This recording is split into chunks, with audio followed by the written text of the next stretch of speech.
এই তুই আমাকে বিয়ে করেছিস কেন? আর আজ আমাদের বাসর রাত, তবু একটা পাপ্পিও দেস না, মুখ অন্যদিকে ঘুরিয়ে রেখেছিস। কোথায় ভেবেছিলাম বর এই করবে সেই করবে, শাকচুন্নি বান্ধবীদের কথার সাথে কোনো মিল দেখতে পাচ্ছি না। এদিকে হঠাৎ আমি বাসরাতে নতুন বউয়ের মুখে তুই নামক ডাকটা শুনে খানিকটা অবাক হলাম। কি হলো, কিছু বলছিস না কেন? বিয়ে কেন করেছিস? কিছু করবি না? না করলে ফল কাটার ছুরি গলায় চালিয়ে দেবো। এই এই তুই ভয় পাচ্ছিস কেন? ছুরি তো চালাবো আমার গলায়, আর ফাঁসি হবে তোর। সরি, তুই করে বলে ফেললাম। আচ্ছা বাদ দেন ওইসব, তাকান আমার দিকে। আমার বুকের বাম পাশটা একটা তিল আছে। বুকের বাম পাশে তিল থাকলে নাকি বড় অনেক রোমান্টিক হয়। পিচ্ছি বউয়ের মুখে এসব কথা শুনে আমি বিস্ময়ের দৃষ্টিতে তাকিয়ে বলতে লাগলাম, মানে কি বলছেন এইসব? এইসব কি বলতে হয়? চুপচাপ ঘুমান, নইলে নিচে শুতে হবে। বয়স 15 হবে কিনা সন্দেহ আছে। কথা বলে কি এক একটা। হায় আল্লাহ, কি বলেন আপনি? না আমার স্বামী, ভাবি বলেছে স্বামীর কাছে সব বলতে হয়। আচ্ছা আরো কোথায় কোথায় আছে বলবো কি? জানেন আমার না নাভির কাছে। আল্লাহ আমাকে বাঁচাও, মেয়েটা তো দেখছি আমায় পাগল বানিয়ে ছাড়বে। এই পিচ্ছি, চুপ করবে তুমি? শুনেছি বাসর ঘরে নাকি এই হয় সেই হয় স্বামী স্ত্রীর মাঝে। আপনি তো দেখছি কিছুই করছেন না, একটা কিস তো করতে পারেন। ছাই রোমান্টিক আপনি। আচ্ছা জড়িয়ে তো নিতে পারেন, তা না করে মাঝখানে কোলবালিশ দিয়ে রাখছেন কার কাছে শুনেছ? কেন? ভাবির কাছে। আর কি শুনেছ? ভাবি বলেছে স্বামী যেমন যেমন করতে বলে তেমনি করতে।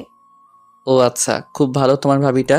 এখন তুমি ঘুমিয়ে যাও। তোমার ভাবি বলেছে না স্বামী যা বলেছে তাই করতে, সো তাড়াতাড়ি ঘুমিয়ে যাও। তাহলে ঘুমাবো? বাসর রাতে নাকি ঘুমায় না? তুমি কি আমাকে ঢপ দিচ্ছ? আচ্ছা কোলবালিশটা সরাও, মাঝখানে ইন্ডিয়া পাকিস্তান করে রাখছে। এই পিচ্ছি, চুপ করবে? আমার জীবনটা নরক বানাতে এসেছে। ঘুমাও বলছি। বাসর রাতে কত কি করে শুনেছি, স্বামী স্ত্রী, আর আমাকে ঘুমাতে বলছো? আচ্ছা একটা আইডিয়া শুনবেন আপনি? আবার আইডিয়া? আচ্ছা বলো, কি বলবে? বাসর রাতে কি কি করে আপনি বলেন, আমি সব করব। আইডিয়াটা চমৎকার না? এই কতবার বলবো আমি তোকে স্ত্রী হিসেবে মানি না? তারপরও এত প্যাস প্যাস করস কেন? আপনি না মানলে কি হবে? আমি আপনাকে মনে প্রাণে স্বামী হিসেবে মানি। বাঙালি মেয়েদের একবারই বিয়ে হয়। যখনই আল্লাহ তাআলার কালাম পড়ে 3বার কবুল বলেছি, তখন থেকে আপনাকে স্বামী হিসেবে গ্রহণ করেছি। শুধু ইহকালে নয়, পরকালেও আপনাকে স্বামী হিসেবে আল্লাহর কাছে চাইবো। আচ্ছা, এখন তুমি ঘুমাবে নাকি নিচে নামিয়ে দিব? যত সব, জীবনটাই শেষ করে দিয়েছে। বিয়ে নিয়ে কত স্বপ্ন ছিল আমার, ছিল বাসরাত নিয়ে কত পরিকল্পনা, কিন্তু কপালে যে বাচ্চা মেয়েটাকে বিয়ে করতে হবে তা কখনো জানতাম না। আচ্ছা একটা পাপ্পি দেই আপনাকে। এই বলে মেয়েটি আমার মুখের কাছে মুখ নিয়ে ঠোঁটের সাথে ঠোঁট মিলিয়ে দিল, আর সাথে সাথেই আমার চোখ জোড়া বন্ধ হয়ে গেল। পিচ্চির নাকের গরম শ্বাস জানান দিচ্ছে পিচ্চিটা কতটা কাছে চলে এসেছে আমার। তখন আমি ধাক্কা দিয়ে সরিয়ে ঠাস ঠাস করে চর বসিয়ে দিলাম। এই মেয়ে বাসরাতে শখ জাগছে, নাকে টিপ দিলে দুধ বের হয়ে আসবে, আর সে কিনা বাসরাত নিয়ে লাফালাফি। যত সব, হিটলারটা আমার জীবনটা এভাবে নষ্ট করে দিবে কখনো ভাবিনি। আপনি ভুল বলছেন। নাকে চাপ দিলে দুধ বের হয় না নাকি? টিপ দিলে বলবো পচা বের হয়, দুধ তো বের হয়। আল্লাহ কই রাখছো আমায়? এই ডেভিল মেয়ে, চুপ করবি? পিচ্ছি হয়ে এত কথা বলতে হয় না। সত্যি বললে ডেভিল হয়ে যায়। আর আমি পিচ্ছি না, আমার বয়স 14 বছর 3 মাস 17 দিন। নাক টানতে টানতে বলল মেয়েটা। তারপর আমি মনে মনে ভাবছি মেয়েটাকে মারা ঠিক হয়নি, কিন্তু কি করব, পিচ্ছি মেয়েটার জন্য হিটলারটা আমার ভবিষ্যৎটাই নষ্ট করে দিল। আচ্ছা আপনি ঘুমান। আর হাতে ব্যথা পেয়েছেন কি? কথাটা শুনে নিজের অজান্তেই খারাপ লাগলো। পিচিটার দিকে তাকাতেই মনে হচ্ছে একটা পূর্ণিমার চাঁদ। এত সুন্দর কোনো মেয়ে হতে পারে? মুখ দিয়ে রংধনুর আভা বের হচ্ছে। এ কি? পিচিটার ঠোঁট কেটে রক্ত বের হচ্ছে। থাপ্পড়টা জোরেই লাগছে। আচ্ছা তোমার নাম কি? আমাকে বিয়ে করার সময় নাম শুনেননি? তোমাকে বিয়ে করার কোনো ইচ্ছাই ছিল না। আমার হিটলারটার জন্য বিয়ে করেছি। এখন নাম কি বলবে?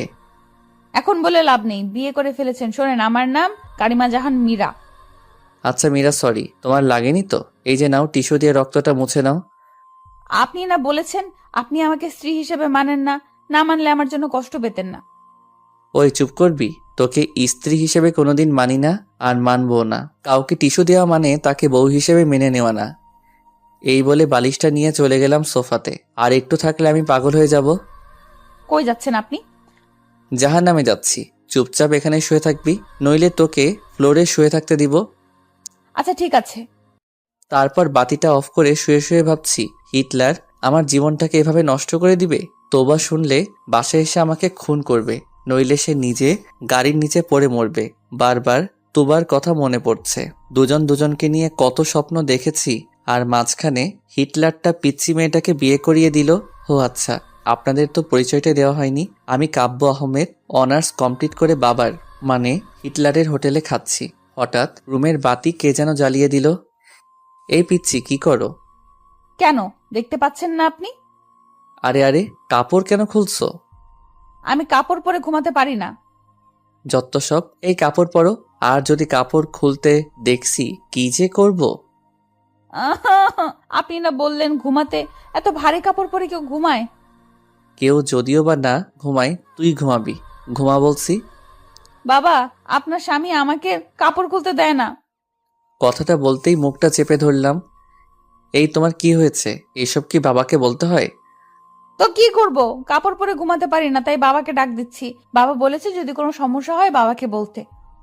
আচ্ছা, তাহলে কাপড় খুলেই ঘুমাও। কথাটা বলতে দেরি হয়েছে, মেয়েটা কাপড় খুলতে দেরি হচ্ছে না। বুঝিয়ে সুজিয়ে কোনো রকম কাপড়টা গায়ে রাখতে বলে এসে ঘুমিয়ে পড়লাম। সকালবেলা নুসরাত দরজা ধাক্কাচ্ছে আর ভাবি ভাবি করছে। নুসরাতের ডাকে ঘুম ভাঙতে চেয়ে দেখি সকাল হয়ে গেছে, তাই তাড়াহুড়া করে বালিশটা নিয়ে বিছানায় রাখতেই দেখি মীরার কাপড় নিচে পড়ে আছে। আল্লাহ, এ কেমন বউ কপালে জুটালে, শাড়ি পরে ঘুমাতে পারে না। এই উঠো। ও, কি হয়েছে মা? ওই, আমি তোর মা। এই বলে জোরে ধাক্কা দিতেই মীরার ঘুমটা ভেঙে যায়। কি হয়েছে? কাপড় পরে নাও। এখন আবার বলো না আমি কাপড় পরতে পারি না। আমি সত্যিই কাপড় পরতে পারি না, আপনি পরিয়ে দেন। আমি পরাতে পারি না। বড় বড় কথা বলতে তো পারো, আমি ছোট না। কাপড়টাই পরতে পারো না। আর হ্যাঁ, কাপড় পরাতে পারলেও আমি তোমাকে কাপড় পরিয়ে দিব না, নিজে পরে নাও। বাবা, ও বাবা, আপনার ছেলে আমাকে শাড়ি পরিয়ে দেয় না। ওই, চুপ করবি তুই? চুপ কর। আমি বাবাকে বলবো তুমি রাতে শাড়ি টেনে হিচড়ে খুলে এখন পরিয়ে দিচ্ছ না। কি? হে আল্লাহ, এই মেয়েটার কথা শুনে মনে হচ্ছে 7 আপকে বিষ ভেবে খেয়ে মরে যায়। তুমি মরার কথা বলো কেন? আমি তোমাকে ছাড়া বাঁচবো না। প্লিজ মরার কথা বলো না। যেদিন কালেমা পড়েছি সেদিন থেকেই তোমাকে স্বামী বলে গ্রহণ করেছি। তোমার পায়ে যদি একটা কাঁটা ফুটে সেটা আমার কলিজাতে ফুটে। আমি কি করব? আমি শাড়ি পরতে পারি না। আচ্ছা, আমি পরতেছি, তাও তুমি এমন অলক্ষণে কথা মুখেও এনো না। কথাটা করুণ সুরে বলল মীরা। তখন আমি মেয়েটার দিকে তাকাতেই বুকটা কেমন করে উঠল। পিচিটার চোখে পানি চিকচিক করছে, তবু নিজেকে সামনে নিয়ে বললাম, আচ্ছা, মনে থাকে যেন, নিজে শাড়ি পরা শিখো। আচ্ছা, আমি পরতেছি। বলে পিচ্চি মেয়েটা শাড়ি পরছে। কিন্তু এ কি শাড়ি পরছে নাকি শরীরে কাপড় পেঁচাচ্ছে, এটা দেখে আমি নিজের অজান্তেই হেসে ফেললাম। তখন মীরা বলে উঠল, আমি পরতে পারি না, এইভাবে হাসার কি হলো? কথাটা বলার সাথে সাথেই মীরা শাড়িটা খুলে গেল। তখন আমি অন্যদিকে তাকিয়ে বললাম, কি লজ্জা শরম কিছু মা বাবা শিক্ষা দেয়নি? কেন, আপনি কি কোরআন পড়তে জানেন না? পিচ্চি মেয়ের মুখে এমন কথা শুনে খানিকটা বিস্মিত হলাম। তারপর প্রশ্ন করলাম, কি বলছো এসব? শাড়ি পরার সাথে কোরআনের কি সম্পর্ক? কেন, আপনি কি জানেন না আল্লাহ তাআলা বলেছেন স্বামী স্ত্রী একে অপরের পোশাক স্বরূপ? আমি ছোট মানুষ, শাড়ি পরতে পারি না। কোথায় আপনি পরিয়ে দিবেন তা না করে অন্যদিকে ফিরে আছেন। আমার শরীরের প্রতিটা অঙ্গ বৈধভাবে দেখতে পারবেন আপনি। এখানে অন্যদিকে ফিরে তাকার কি আছে?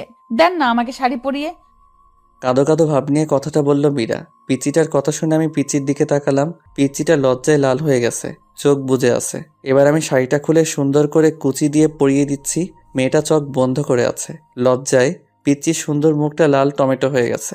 লজ্জা পেলে যে পিচিটাকে এত সুন্দর লাগে না, দেখলে হয়তো তা আমার অজানাই থেকে যেত। তারপর ফ্লোরে পড়ে থাকা শাড়িটা হাতে সম্পূর্ণ কুচি দেওয়ার পর নাভির কাছে গুজে দেওয়ার সময় কেমন যেন কেঁপে উঠল। পিচির নিঃশ্বাস ভারী হয়ে আসছে, ঠোঁট দুটি কাঁপছে। এদিকে আমি আর নিজেকে কন্ট্রোল করতে পারছি না।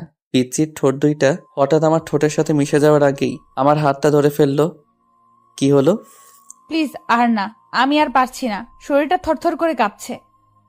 কেন, কি হয়েছে? শরীর খারাপ করলো নাকি? না। এই বলে শাড়ির কুচিটা হাতে নিয়ে নিজেই গুজে দিয়ে বলল, হাদারাম কিছুই বোঝে না, কোথায় হাত দিলে কি হয়। বলেই রুম থেকে বেরিয়ে গেল মীরা। পিচিটার কথা শুনে ফ্লোরে বসে পড়লাম আমি। তার কিছুক্ষণ পর রুম থেকে বের হতেই সবাই হা করে তাকিয়ে আছে আমার দিকে। আমি কি চিড়িয়াখানার বান্দর যেভাবে সবার তাকায় থাকা লাগবে? মনে মনে ভাবছি, হিটলারটা আমার জীবনটা নষ্ট করে দিয়ে কিভাবে হা করে তাকিয়ে আছে দেখো। আমার কথা শুনে সবাই একসাথে হেসে দিল। পিচিটা মুখ ধরে হাসছে। ইচ্ছা করছে সব দাঁত ভেঙে দেই। কিভাবে হাসছে! সত্যি কি বিয়ে করে চিড়িয়াখানার বান্দর হয়ে গেলাম? এরপর সবাইকে উদ্দেশ্য করে বললাম, কি হলো, সবাই হাসছো কেন? বলবে তো? ভাইয়া, তুমি ঠিকমতো লিপস্টিক দিতে পারো না? ভাবি, তুমি ভাইয়াকে সুন্দর করে সাজিয়ে দিও। নুসরাত মীরাকে উদ্দেশ্য করে বলল, এদিকে সবকিছু যেন আমার মাথার উপর দিয়ে যাচ্ছে। আমি কিছুই বুঝে উঠতে পারছি না। সবাই হাসতেছে। আরে তোমরা সবাই কেন হাসছো তা তো একবার বলবে। বুঝতেছি না। ওই জান্নাত, ফাইজলামি না করে বল কি হয়েছে? আমি কি বিয়ে করে জোকার হয়ে গেলাম? আর তোরা যেভাবে হাসছিস মনে হচ্ছে আমি চিড়িয়াখানা থেকে বের হয়ে আসলাম।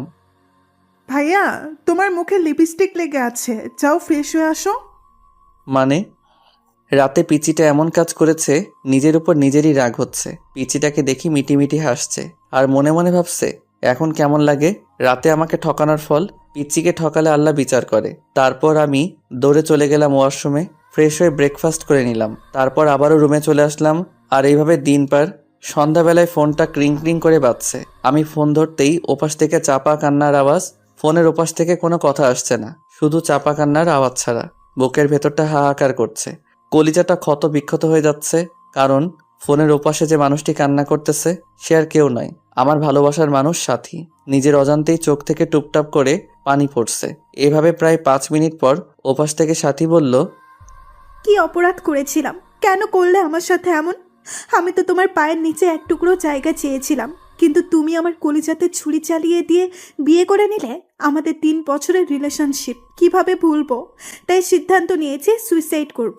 যে জীবনে আমার ভালোবাসার মানুষকে পাবো না, সে জীবন রেখে কি করব? সাথীর মুখে সুইসাইডের কথা শুনে হঠাৎ আমি থমকে গেলাম। আমার মনে হচ্ছে কেউ যেন আমার বুক থেকে কলিজাটা বের করে নিচ্ছে। কি বলবো কিছু ভাবতে পারছি না। তখন সাথীকে বললাম কিভাবে আমার আর মীরার বিয়ে হয়েছে আর কেন আমি বিয়েটা করলাম। সাথীকে বললাম ওই মেয়েকে কাবিনের 6 লক্ষ টাকা দিয়ে আগামী 6 মাসের মাঝেই ডিভোর্স দিয়ে দিব বলে সাথীকে একটা পাপ্পি দিয়ে ফোনটা রেখে দিলাম। কিন্তু ফোন রেখে পিছন দিকে তাকাতেই দেখি পিচ্চিটা আমার পিছনে দাঁড়ানো, চোখ থেকে অশ্রু গাল গড়িয়ে পড়ছে। আমি ফিরে তাকাতেই দৌড়ে রুমে গিয়ে দরজা লক করে দিল। যাবার আগে বলে গেল সে এই জীবন রাখবে না। আমি যাওয়ার আগেই দরজা লক করে দিল পিচ্চিটা। খুব ভয় হচ্ছে এখন। তারপর আমি আস্তে আস্তে দরজার কাছে গিয়ে বললাম, প্লিজ আমার পিচ্চি বউ দরজা খুলো। আর অমন কথা বলবো না, খুব কষ্ট হচ্ছে, প্লিজ দরজাটা খুলো। কিন্তু পিচ্চিটা দরজা খুলছে না। তখন একবার মনে মনে ভাবলাম মা বাবাকে ডাক দেই, পিচ্চিটা যদি কিছু করে ফেলে। তারপর আমি যখনই মাকে ডাক দিব তখনই পিচ্চিটা দরজা খুলে বলল, কি বললা? আমি তোমার পিচ্চি বউ? তুমি কি করে ভাবলে আমি সুইসাইড করব? আর ওই শাকচুন্নিটা তোমার সাথে ঘর করবে? আমি তোমায় ছাড়ছি না। তবে আমি সব শ্বশুরকে বলে দিব। বলবো তুমি এক শাকচুন্নিকে বলছো যে তুমি তাকে বিয়ে করবে, আমাকে ডিভোর্স দিবে। আরে না না, তেমন কিছুই না, আমি তো মজা করছি। আমার বউটা কত কিউট। মিথ্যা গুছিয়ে বলতে হয়। আমাকে ডব দিচ্ছ, আমি বাবাকে ঠিকই বলে দিব। প্লিজ মীরা, বলো না। বলবো না, তবে একটা শর্ত আছে। কিসের শর্ত? আমাকে 5 মিনিট কিস করতে হবে। হোয়াট? কিস? না, লিপ কিস। সম্ভব না, প্লিজ পাগলামি করো না। কি করব? আমি না তোমার বউ? বাসুরাতে কিছু করছো? না বিড়াল মারছো নাকি অন্য কিছু? একটা বিড়াল ধরে মারলে কি এমন ক্ষতি হতো? ভাবি তো বলে দিল ঠিক মতো বিড়াল মারতে, এখন আবার লিপ কিসও করতে চাচ্ছ না। আমি ছোট বলে ঠকাচ্ছ? আমি বাবাকে সব বলে দিব। বলবো যে তুমি... আচ্ছা এক্ষুনি বলছি। বাবা, ও বাবা। কথাটা বলার আগেই শত অনিচ্ছা থাকা সত্ত্বেও নিজেকে বাঁচাতে পিচ্চিটার ঠোঁটের সাথে ঠোঁট মিলিয়ে দিলাম। দেখলাম পিচ্চির চোখ জোড়া বন্ধ হয়ে আছে। পিচ্চিটা শক্ত করে জড়িয়ে ধরে আছে আমায়। আমি ছাড়াতে চেয়েও ছাড়াতে পারছি না। তখন হঠাৎ দরজার বাইরে থেকে জান্নাত ডাকছে, জান্নাত। দরজা ধাক্কা মেরে খোলার সাথে সাথেই আমি মীরাকে নিজের কাছ থেকে ছাড়িয়ে নিলাম। তারপর জান্নাত এসে বলল যে বাবা আমাকে আজ অফিস যেতে বলছে। তারপর জান্নাতকে আমি বললাম বাবাকে বলো আমি অফিস যাচ্ছি। তারপর রেডি হয়ে বাসা থেকে বের হয়েই স্বস্তির নিঃশ্বাস নিলাম। পিচিটার হাত থেকে বাঁচলাম। তখন গাড়িতে থাকা অবস্থায় একটা মেসেজ আসলো। মেসেজে লেখা, ইমোতে আসো। ইমোতে গিয়ে দেখি সাথী হাত কেটে পিক দিয়েছি। সাথে সাথেই ফোন দিলাম। কতক্ষণ রিং হওয়ার পর ফোন ধরলো সাথী। এই পাগলি, এমনটা কেউ করে? আমি কাকে নিয়ে বাঁচবো? আমি যে তোমাকে ছাড়া বাঁচবো না। কি করব? তোমার বউ হয়ে তোমার বাড়িতে আমার যাওয়ার কথা ছিল। নিজের ভালোবাসার মানুষ অন্যের বুকে, যাকে নিজের থেকে বেশি ভালোবাসলাম, আর সে আমার না। কেন যে আল্লাহ তাআলা আমাকে এসব দেখার জন্য বাঁচিয়ে রেখেছে। আমি সত্যি বাঁচতে চাই না কাব্য। যে জীবনে তোমাকে পাবো না, সে জীবন রেখে লাভ কি বলো? প্লিজ সাথী, থামবে তুমি? আমার যে আর সহ্য হচ্ছে না। তুমি আজ বিকেলে প্লিজ আমার সাথে পার্কে দেখা করো। আচ্ছা, 4টায় দেখা করব। এদিকে অফিস শেষ করে 4টায় পার্কের দিকে রওনা দিলাম। পার্কে গিয়ে দেখি সাথী নীল শাড়ি পরে বসে আছে। তারপর আমিও সাথীর পাশে গিয়ে বসলাম। বাতাসে সাথীর চুল থেকে মাতাল হাওয়া আসছে।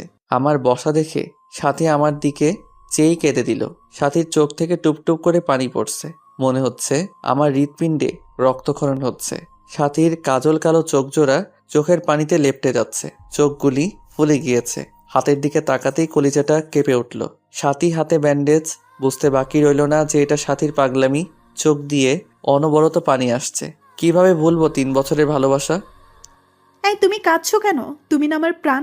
আর কত কষ্ট দিবে জানো? যখন শুনেছি তোমার বিয়ে হয়ে গেছে, মনে হয়েছে প্রাণটা কেউ বের করে নিচ্ছে।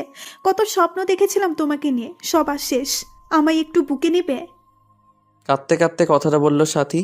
সাথীর বলতে দেরি হয়েছে, পাগলামিটাকে শক্ত করে জড়িয়ে নিতে দেরি হয়নি। বুকটা কেমন যেন ভিজা ভিজা লাগছে পাগলিটার চোখের পানিতে। গায়ের শার্টটা ভিজে যাচ্ছে। পাগলিটা এমনভাবে জড়িয়ে ধরে আছে, মনে হচ্ছে ছোট্ট বাচ্চা ভয় পেলে যেভাবে আঁকড়ে ধরে থাকে সেইভাবে জড়িয়ে আছে আমায়। এভাবে কিছুক্ষণ জড়িয়ে ধরে থাকার পর বললাম, কি হলো? আর কতক্ষণ জড়িয়ে ধরে থাকবে আমায়? সবাই ফ্যালফ্যাল করে তাকিয়ে আছে আমাদের দিকে। কি করব? তোমার বুকটাকেই যে আমার ঠাই। জানো কাব্য, প্রতি রাতে স্বপ্ন দেখতাম তোমায় নিয়ে, কতটা ভালোবাসতাম তোমায়। কিন্তু আজ তুমি অনেক কাছে থেকে অনেক দূরে। কাব্য, আমার কপালে একটা চুমু দিবে? খুব কাছে পেতে ইচ্ছে করছে তোমায়, দাও না প্লিজ। তারপর আমি পাগলিটাকে আবারও বুকে টেনে নিয়ে কপালে আলতো করে ভালোবাসার স্পর্শ এঁকে দিলাম। আচ্ছা কাব্য, তুমি না বলেছ ওই মেয়েকে ডিভোর্স দিবে? হ্যাঁ। তাহলে আমার মাথা শুয়ে কসম করো ওকে ডিভোর্স দিবে। যদি ডিভোর্স না দাও তাহলে আমার মরা মুখ দেখবে। হঠাৎ সাথীর কথাটা যেন আমার কলিজাতে গিয়ে বিঁধল। নিজের অজান্তেই সাথীর মাথায় হাত রেখে ওয়াদা করলাম মীরাকে ডিভোর্স দিব। কথাটা বলার সময় পিচ্চির মুখটা বারবার চোখের সামনে ভেসে উঠছিল। এদিকে সাথীকে ওর বাসায় পৌঁছে দিয়ে ফোনটা বের করে দেখি 73টা মিসড কল। ফোন সাইলেন্ট ছিল, তাই বুঝতে পারিনি। তারপর সন্ধ্যায় বাসায় এসে দেখি মীরা কোথাও নেই। তখন মা বলল ফ্রেশ হয়ে আসতে। তারপর আমি ফ্রেশ হওয়ার জন্য যখনই বাথরুমের দরজা ধাক্কা দিয়েছি তখনই এক চিৎকার। ওমা গো ভূত! মীরার চিৎকারে আমি মীরার দিকে তাকাতেই দেখি পিচ্চিটা শাওয়ার নিচ্ছে, শরীরে কাপড় নেই। এক দৌড়ে বাথরুম থেকে বের হয়ে সোজা রুমে গিয়ে বসে আছি। কিছুক্ষণ পর দেখি পিচ্চিটা ভেজা চুলে আয়নার সামনে গিয়ে বসলো। শাড়িটা কোনোরকম শরীরে পেঁচিয়েছে। আমার শরীরটা রাগে ফাটতেছে। বাথরুমের ঘটনার কথা মনে করে তাই গিয়ে জিজ্ঞেস করলাম, ওই পিচ্চি মেয়ে, বাথরুমে শাওয়ার নিলে দরজা লক করে নিতে হয় না? নিতে হয় তো। আমি তো জান্নাতকে বলেই দিয়েছি আমি দরজা বন্ধ করে শাওয়ার নিতে পারি না, ভয় হয় আমার। আর ওকে পাহারা দিতে বলেছি যেন কেউ না আসে। তখন আমি মনে মনে বলছি, এই জন্যই তো ডেভিল বোনটা ওয়াশরুমে যেতেই দেখে মুচকি মুচকি হাসলো। এদিকে পিচিটার দিকে চেয়ে দেখি পিচিটা চোখে কাজল দিতে গিয়ে চোখের নিচে লেপ্টে ফেলেছে। যতটা না রাগ হচ্ছে তার চেয়ে বেশি হাসি পাচ্ছে। এই গোমরা মুখো, হাসো কেন? আমি কি করব? কখনো কোনোদিন সাজিনি, কিন্তু তুমি আমাকে আদর করো না, ভালোবাসো না, তাই আমার লক্ষ্মী ননদিনীটা আমাকে এইভাবে সাজতে বলেছে। কিন্তু আমি তো কাজল দিতে পারি না। দিয়ে দাও না, সেদিনের মতো শাড়ি পরিয়ে দাও না প্লিজ। পিচিটার কথা শুনে আমার খুব রাগ হচ্ছে। বাবা যে কি দেখে পিচিটাকে আমার ঘাড়ে চাপিয়েছে।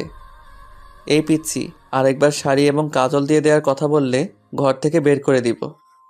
পিচ্ছিটা কথাটা শুনে সাথে সাথে কান্না করে দিল আর হেসকি দিতে দিতে বলল, আমাকে তাড়িয়ে দিও না। তুমি তাড়িয়ে দিলে আমি কোথায় যাব? আমার যে কেউ নেই তুমি ছাড়া। তখন আমি কোনো জবাব না দিয়ে রুম থেকে বের হয়ে গেলাম। মা খাবার বেড়ে দিলে যখনই খাবার মুখে দিব তখনই বলল, কাব্য বাবা, মীরা মাটা খায়নি। মীরা বলছিল তুই আসলে খাবে।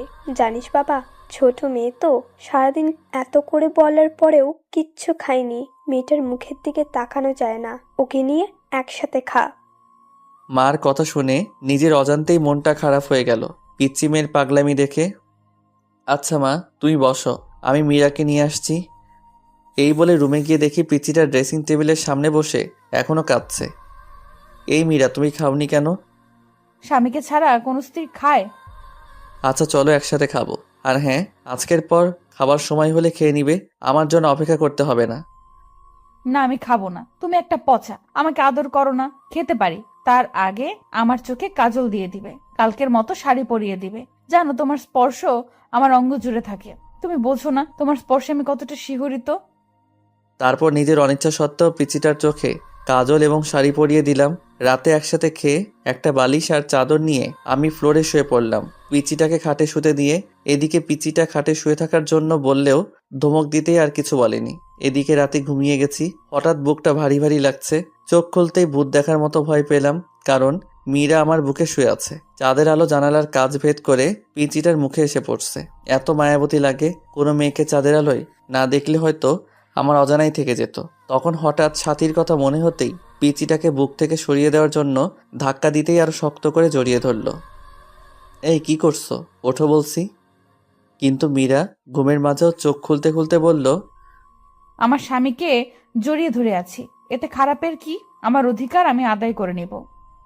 তখন আমি মীরাকে বুক থেকে ছাড়িয়ে কষে একটা থাপ্পড় দিয়ে বলতে লাগলাম, তোকে বলেছি না আমাকে স্বামী না ভাবতে, কেন জড়িয়ে ধরে থাকিস? আমি বলছি না তোকে ডিভোর্স দিয়ে দিব? কথাটা বলতে খাটে চলে গেল মীরা। আমি আবার গভীর ঘুমে হারিয়ে গেলাম। এদিকে ঘড়ির কাঁটা 1টা বাজতেই মীরা ঘুম থেকে ওঠে, সুন্দরভাবে অজু করে 2 রাকাত নামাজ শেষ করে মোনাজাত ধরে বলতে লাগলো, হে পরওয়ারদিগার, আমার আল্লাহ, তুমি তো সর্বশক্তিমান। তোমার হুকুম ছাড়া গাছের একটা পাতাও নড়ে না। তুমি ছাড়া তো আমার কষ্ট বোঝার মতো কেউ নেই। এই মধ্যরাতে পৃথিবীর সবাই যখন গভীর ঘুমে, তখন তোমার অভাগী বান্দিটা তোমার দরবারে 2টি হাত তুলে ধরেছে। তুমি কি দেখো না আল্লাহ, আমি আমার স্বামীকে কতটা ভালোবাসি? আমার বুক থেকে আমার স্বামীকে তুমি কেড়ে নিও না। তোমার পবিত্র কালেমা পড়ে বিবাহ নামক পবিত্র বন্ধনে আবদ্ধ হয়েছি, এই বাঁধন ছিন্ন করো না। বাঁচবো না আল্লাহ। ও আল্লাহ, আমার স্বামীর পায়ের নিচের জায়গাটুকু আমাকে ভিক্ষা দাও। কথাটা বলে ফুপিয়ে ফুপিয়ে কাঁদতে লাগলো মীরা। পরের দিন সকালে মায়ের ডাকে ঘুম ভাঙলো। বাবা আজকে অফিসে যেতে না বলে মীরাকে কলেজে ভর্তি করিয়ে দিতে বলল। আমি বাবার কথাই না করতে পারি না, তাই অনিচ্ছা থাকা সত্ত্বেও ডিস্টার্বকে নিয়ে বাইকে করে রওনা দিলাম। তারপর কলেজের গেটে বাইক দাঁড় করানোর সাথে সাথেই যা দেখলাম তা দেখার জন্য আমি একেবারেই প্রস্তুত ছিলাম না। কিন্তু এখন আমি কি করব ভেবে পাচ্ছি না কিছু। সাথী কেমন করে যেন তাকিয়ে আছে আমার দিকে, মনে হচ্ছে এখনই বৃষ্টি নামবে। তারপরেও আমি সাথীকে না দেখার ভান করে মীরাকে নিয়ে কলেজের ভিতরে ঢুকে পড়লাম এবং মীরাকে কলেজে ভর্তি করে দিয়ে যখনই কলেজ গেট পার হয়েছি, তখনই দেখি কলেজের পাশে রেল লাইনে একটা মেয়ে দাঁড়িয়ে আছে। আর মিনিট 10 পর ট্রেন আসবে, বুঝতেছি না কি করব। বাইক নিয়ে একটু কাছে যেতেই বুকটা কেঁপে উঠল, কারণ এ আর কেউ না, সাথী। রেল লাইনের মাঝখানে দাঁড়িয়ে আছে, ট্রেন আসার শব্দ হচ্ছে। মিনিট 5 মাঝে ট্রেন আসবে। এদিকে আমি সাথীকে ডাকছি, সাথী চোখ বন্ধ করে আছে। আমার বাইক রেল লাইনের সাইডে পাথরের সাথে ধাক্কা লেগে হঠাৎ নিয়ন্ত্রণ হারিয়ে পড়ে যায় আর বাইক পড়ে আমার গায়ের উপর। আমি খুব করে চেষ্টা করছি আমার উপর থেকে বাইক সরাতে, কিন্তু পারছি না। এদিকে দেখা যাচ্ছে ট্রেন প্রায় কাছে এসে পড়েছে। বুকের হার্টবিট বেড়ে যাচ্ছে। সাথীকে গলা চেঁচিয়ে ডাকছি, তারপরও সাথী শুনছে না। না, এই দৃশ্য আমি সহ্য করতে পারবো না। মনে মনে আল্লাহ তাআলার কাছে সাহায্য চাচ্ছি। চোখ দিয়ে নীরবে অশ্রু ঝরছে, হাঁটু কেটে রক্ত বের হচ্ছে, বুকটা ফেটে যাচ্ছে। পাগলের মতো আল্লাহকে ডাকছি আর বাইক সরাতে চেষ্টা করছি। মনে মনে বলছি, হে আল্লাহ, আমাকে শক্তি দাও বাইক সরানোর। আমার হৃদয়টা রেল লাইনের মাঝে, হে পরম করুণাময়, রহম করো তোমার বান্দাকে বলেই বাইক সরানোর জন্য চেষ্টা করছি। তারপর আল্লাহর নাম নিয়ে বাইকে জোরে একটা ধাক্কা দিতেই বাইকটা সরে যায় আমার উপর থেকে। এদিকে ট্রেন প্রায় সাথীর কাছে এসে পড়েছে। আমি তখন দৌড়ে গিয়ে সাথীকে রাস্তা থেকে সরিয়ে তাড়াতাড়ি করে বুকে জড়িয়ে নিলাম। সাথী কাঁদছে। এদিকে এখন আমার হাঁটু থেকে রক্ত বের হচ্ছে। সাথী কান্না করে করে আমার শার্ট ভিজিয়ে দিচ্ছে। তারপর সাথীকে বুক থেকে ছাড়িয়ে কষে একটা থাপ্পড় দিয়ে বললাম, এই পাগলি, কেন এমন পাগলামি করছো? জানো না তোমাকে ছাড়া আমি নিজেকে ভাবতে পারি না? কেন মরতে যাচ্ছিলে? আমি তো সেই কবেই মারা গিয়েছি যখনই শুনেছি আমার ভালোবাসার মানুষ অন্য মেয়েকে বিয়ে করেছে। আমার চোখ দিয়ে আষাঢ় শ্রাবণ ঝরনা ধারা নেমেছিল। বিরহের অনলে প্রতিনিয়ত পড়ছি আমি। আমার দেহটা ছাড়া আত্মাটা সেই কবেই মরে গেছে। জানো, আজ যখন তোমার বাইকের পেছনে ওই মেয়েটাকে দেখলাম, কলিজাটা ফেটে যাচ্ছিল আমার। মনে হচ্ছে দম বন্ধ হয়ে মারা যাব। কাব্য, আমি তোমার পাশে অন্য কাউকে সহ্য করতে পারি না। কি করব? তোমাকে অন্য একজন জড়িয়ে ধরে থাকবে, আর আমি এটা কিভাবে দেখব? তাই ট্রেনের নিচে পড়ে তুমিহীনা এই জীবন নিঃশেষ করতে চেয়েছিলাম। কেন বাঁচালে আমাকে? আমি যে তিলে তিলে শেষ হয়ে যাচ্ছি। বলতে পারো কেন এতটা ভালোবাসার পরেও তুমি আমার নও? কেন আজ তোমার বুকে অন্যজনের ঠাঁই? যে স্বপ্নগুলো তোমায় নিয়ে দেখতাম, সে স্বপ্নগুলো অন্য কেউ নিয়ে দেখে। প্লিজ তুমি আমাকে গলা টিপে হত্যা করো, নয়তোবা তোমার পায়ের নিচে আমাকে একটু জায়গা দাও। জানো কাব্য, তুমি বিয়ে করার পরে একটা রাতও আমি ঘুমাতে পারি না। প্রতি রাতে কেঁদে কেঁদে বালিশ ভিজিয়েছি। তোমায় বুকে একটু জায়গা দিবে? একটু জড়িয়ে নাও না প্লিজ। নাও না, নাও না প্লিজ কাব্য। কান্না করতে করতে কথাগুলো বলল সাথী। সাথীর মুখে এমন কথা শুনে বুকের বাঁ পাশটা চিনচিনে ব্যথা করছে। চোখ দিয়ে টুপটাপ করে পানি গাল বেয়ে গড়িয়ে পড়ছে। কিছু ভাবতে পারছি না। খুব ইচ্ছে করছে সাথীকে জড়িয়ে ধরে বলি, সাথী খুব ভালোবাসি তোমায়, নিজের থেকেও বেশি। মনে হচ্ছে কথাটা বললে বুকের ব্যথাটা কমবে। তাই সাথীকে হ্যাঁচকা টান দিয়ে শক্ত করে বুকে জড়িয়ে নিলাম। কপালে একটা চুমু দিয়ে বললাম, বড্ড ভালোবাসি, খুব বেশি ভালোবাসি তোমায়, হয়তো নিজের জীবনের চেয়ে বেশি। পাগলিটা কেঁদে কেঁদে শার্ট ভিজিয়ে ফেলেছে। পাগলিটা আর শক্ত করে জড়িয়ে আছে আমায়। এদিকে সাথীকে বললাম, খুব শীঘ্রই আমরা বিয়ে করছি, মীরাকে খুব তাড়াতাড়ি ডিভোর্স দিচ্ছি। সাথী ডিভোর্সের কথা শুনে আবারও আমাকে শক্ত করে জড়িয়ে ধরে কপালে চুমু দিয়ে চলে গেল। এদিকে ফোনের দিকে তাকিয়ে দেখি 2টা বেজে গেছে। তার মানে 30 মিনিট আগে কলেজ ছুটি হয়ে গেছে। তারপর তাড়াতাড়ি বাইক স্টার্ট দিয়ে কলেজের সামনে যেতেই অবাক হয়ে গেলাম, অনেকগুলো মেয়ে জমা হয়ে আছে। কাছে গিয়ে দেখি মীরা ছোট বাচ্চার মতো কাঁদছে, আর কয়েকটা মেয়ে বোঝাচ্ছে। আমি কাছে যেতেই মীরা দৌড়ে এসে জড়িয়ে ধরে কাঁদতে কাঁদতে বলল, আমি আর কলেজে আসবো না, তুমি আমায় ভালোবাসো না। কখন কলেজ ছুটি হয়েছে? ছেলেটা কিরকম ভাবে আমার দিকে তাকায়, আমার ভয় লাগে না? সবাইকে বলে দিছে আমার দিকে তাকালে চোখ তুলে ফেলবে আমার বর। ঠিক বলেছি তো?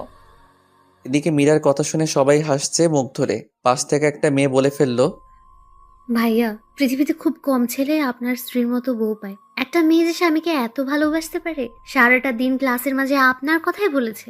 আপনি নিতে আসতে দেরি করছেন বলে ছোট ছোট বাচ্চা মেয়ের মতো কাঁদছে, হাসিও পাচ্ছে আবার কান্নাও আসছে। এখনকার যুগে এমন মেয়েও পাওয়া যায়?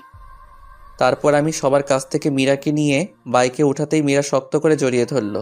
মনে হচ্ছে খুব ভয় পাচ্ছে। তারপর মীরাকে নিয়ে বাসায় আসার পর মাকে কান্না করে করে সব বলল। এদিকে রাগে আমার শরীরটা ঘ্যান ঘ্যান করছে। তারপর দুপুরে খেয়ে বন্ধুদের সাথে আড্ডা দিতে চলে গেলাম।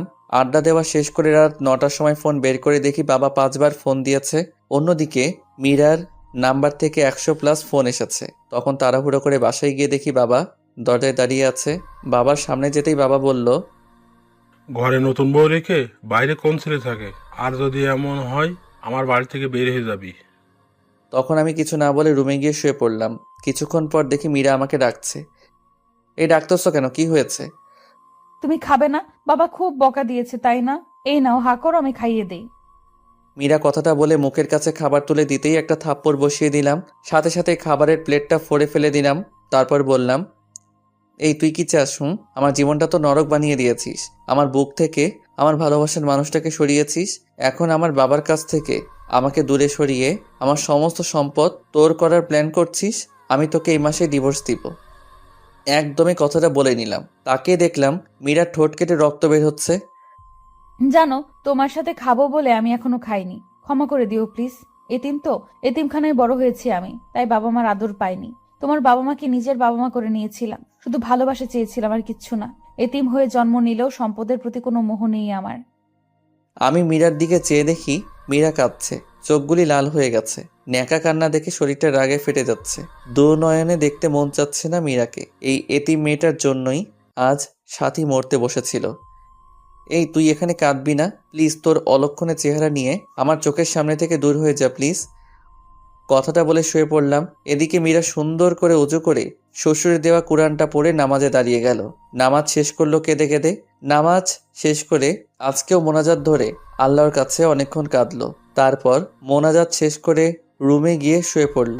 ফজরের নামাজের আজান শুনে ঘুম ভাঙতে আমি অবাক হলাম। মীরা মেয়েটাকে রাতে এত বকা দেওয়ার পরেও আমাকে জড়িয়ে ধরে শুয়ে আছে। মন চাচ্ছে ধাক্কা দিয়ে ফেলে দেই।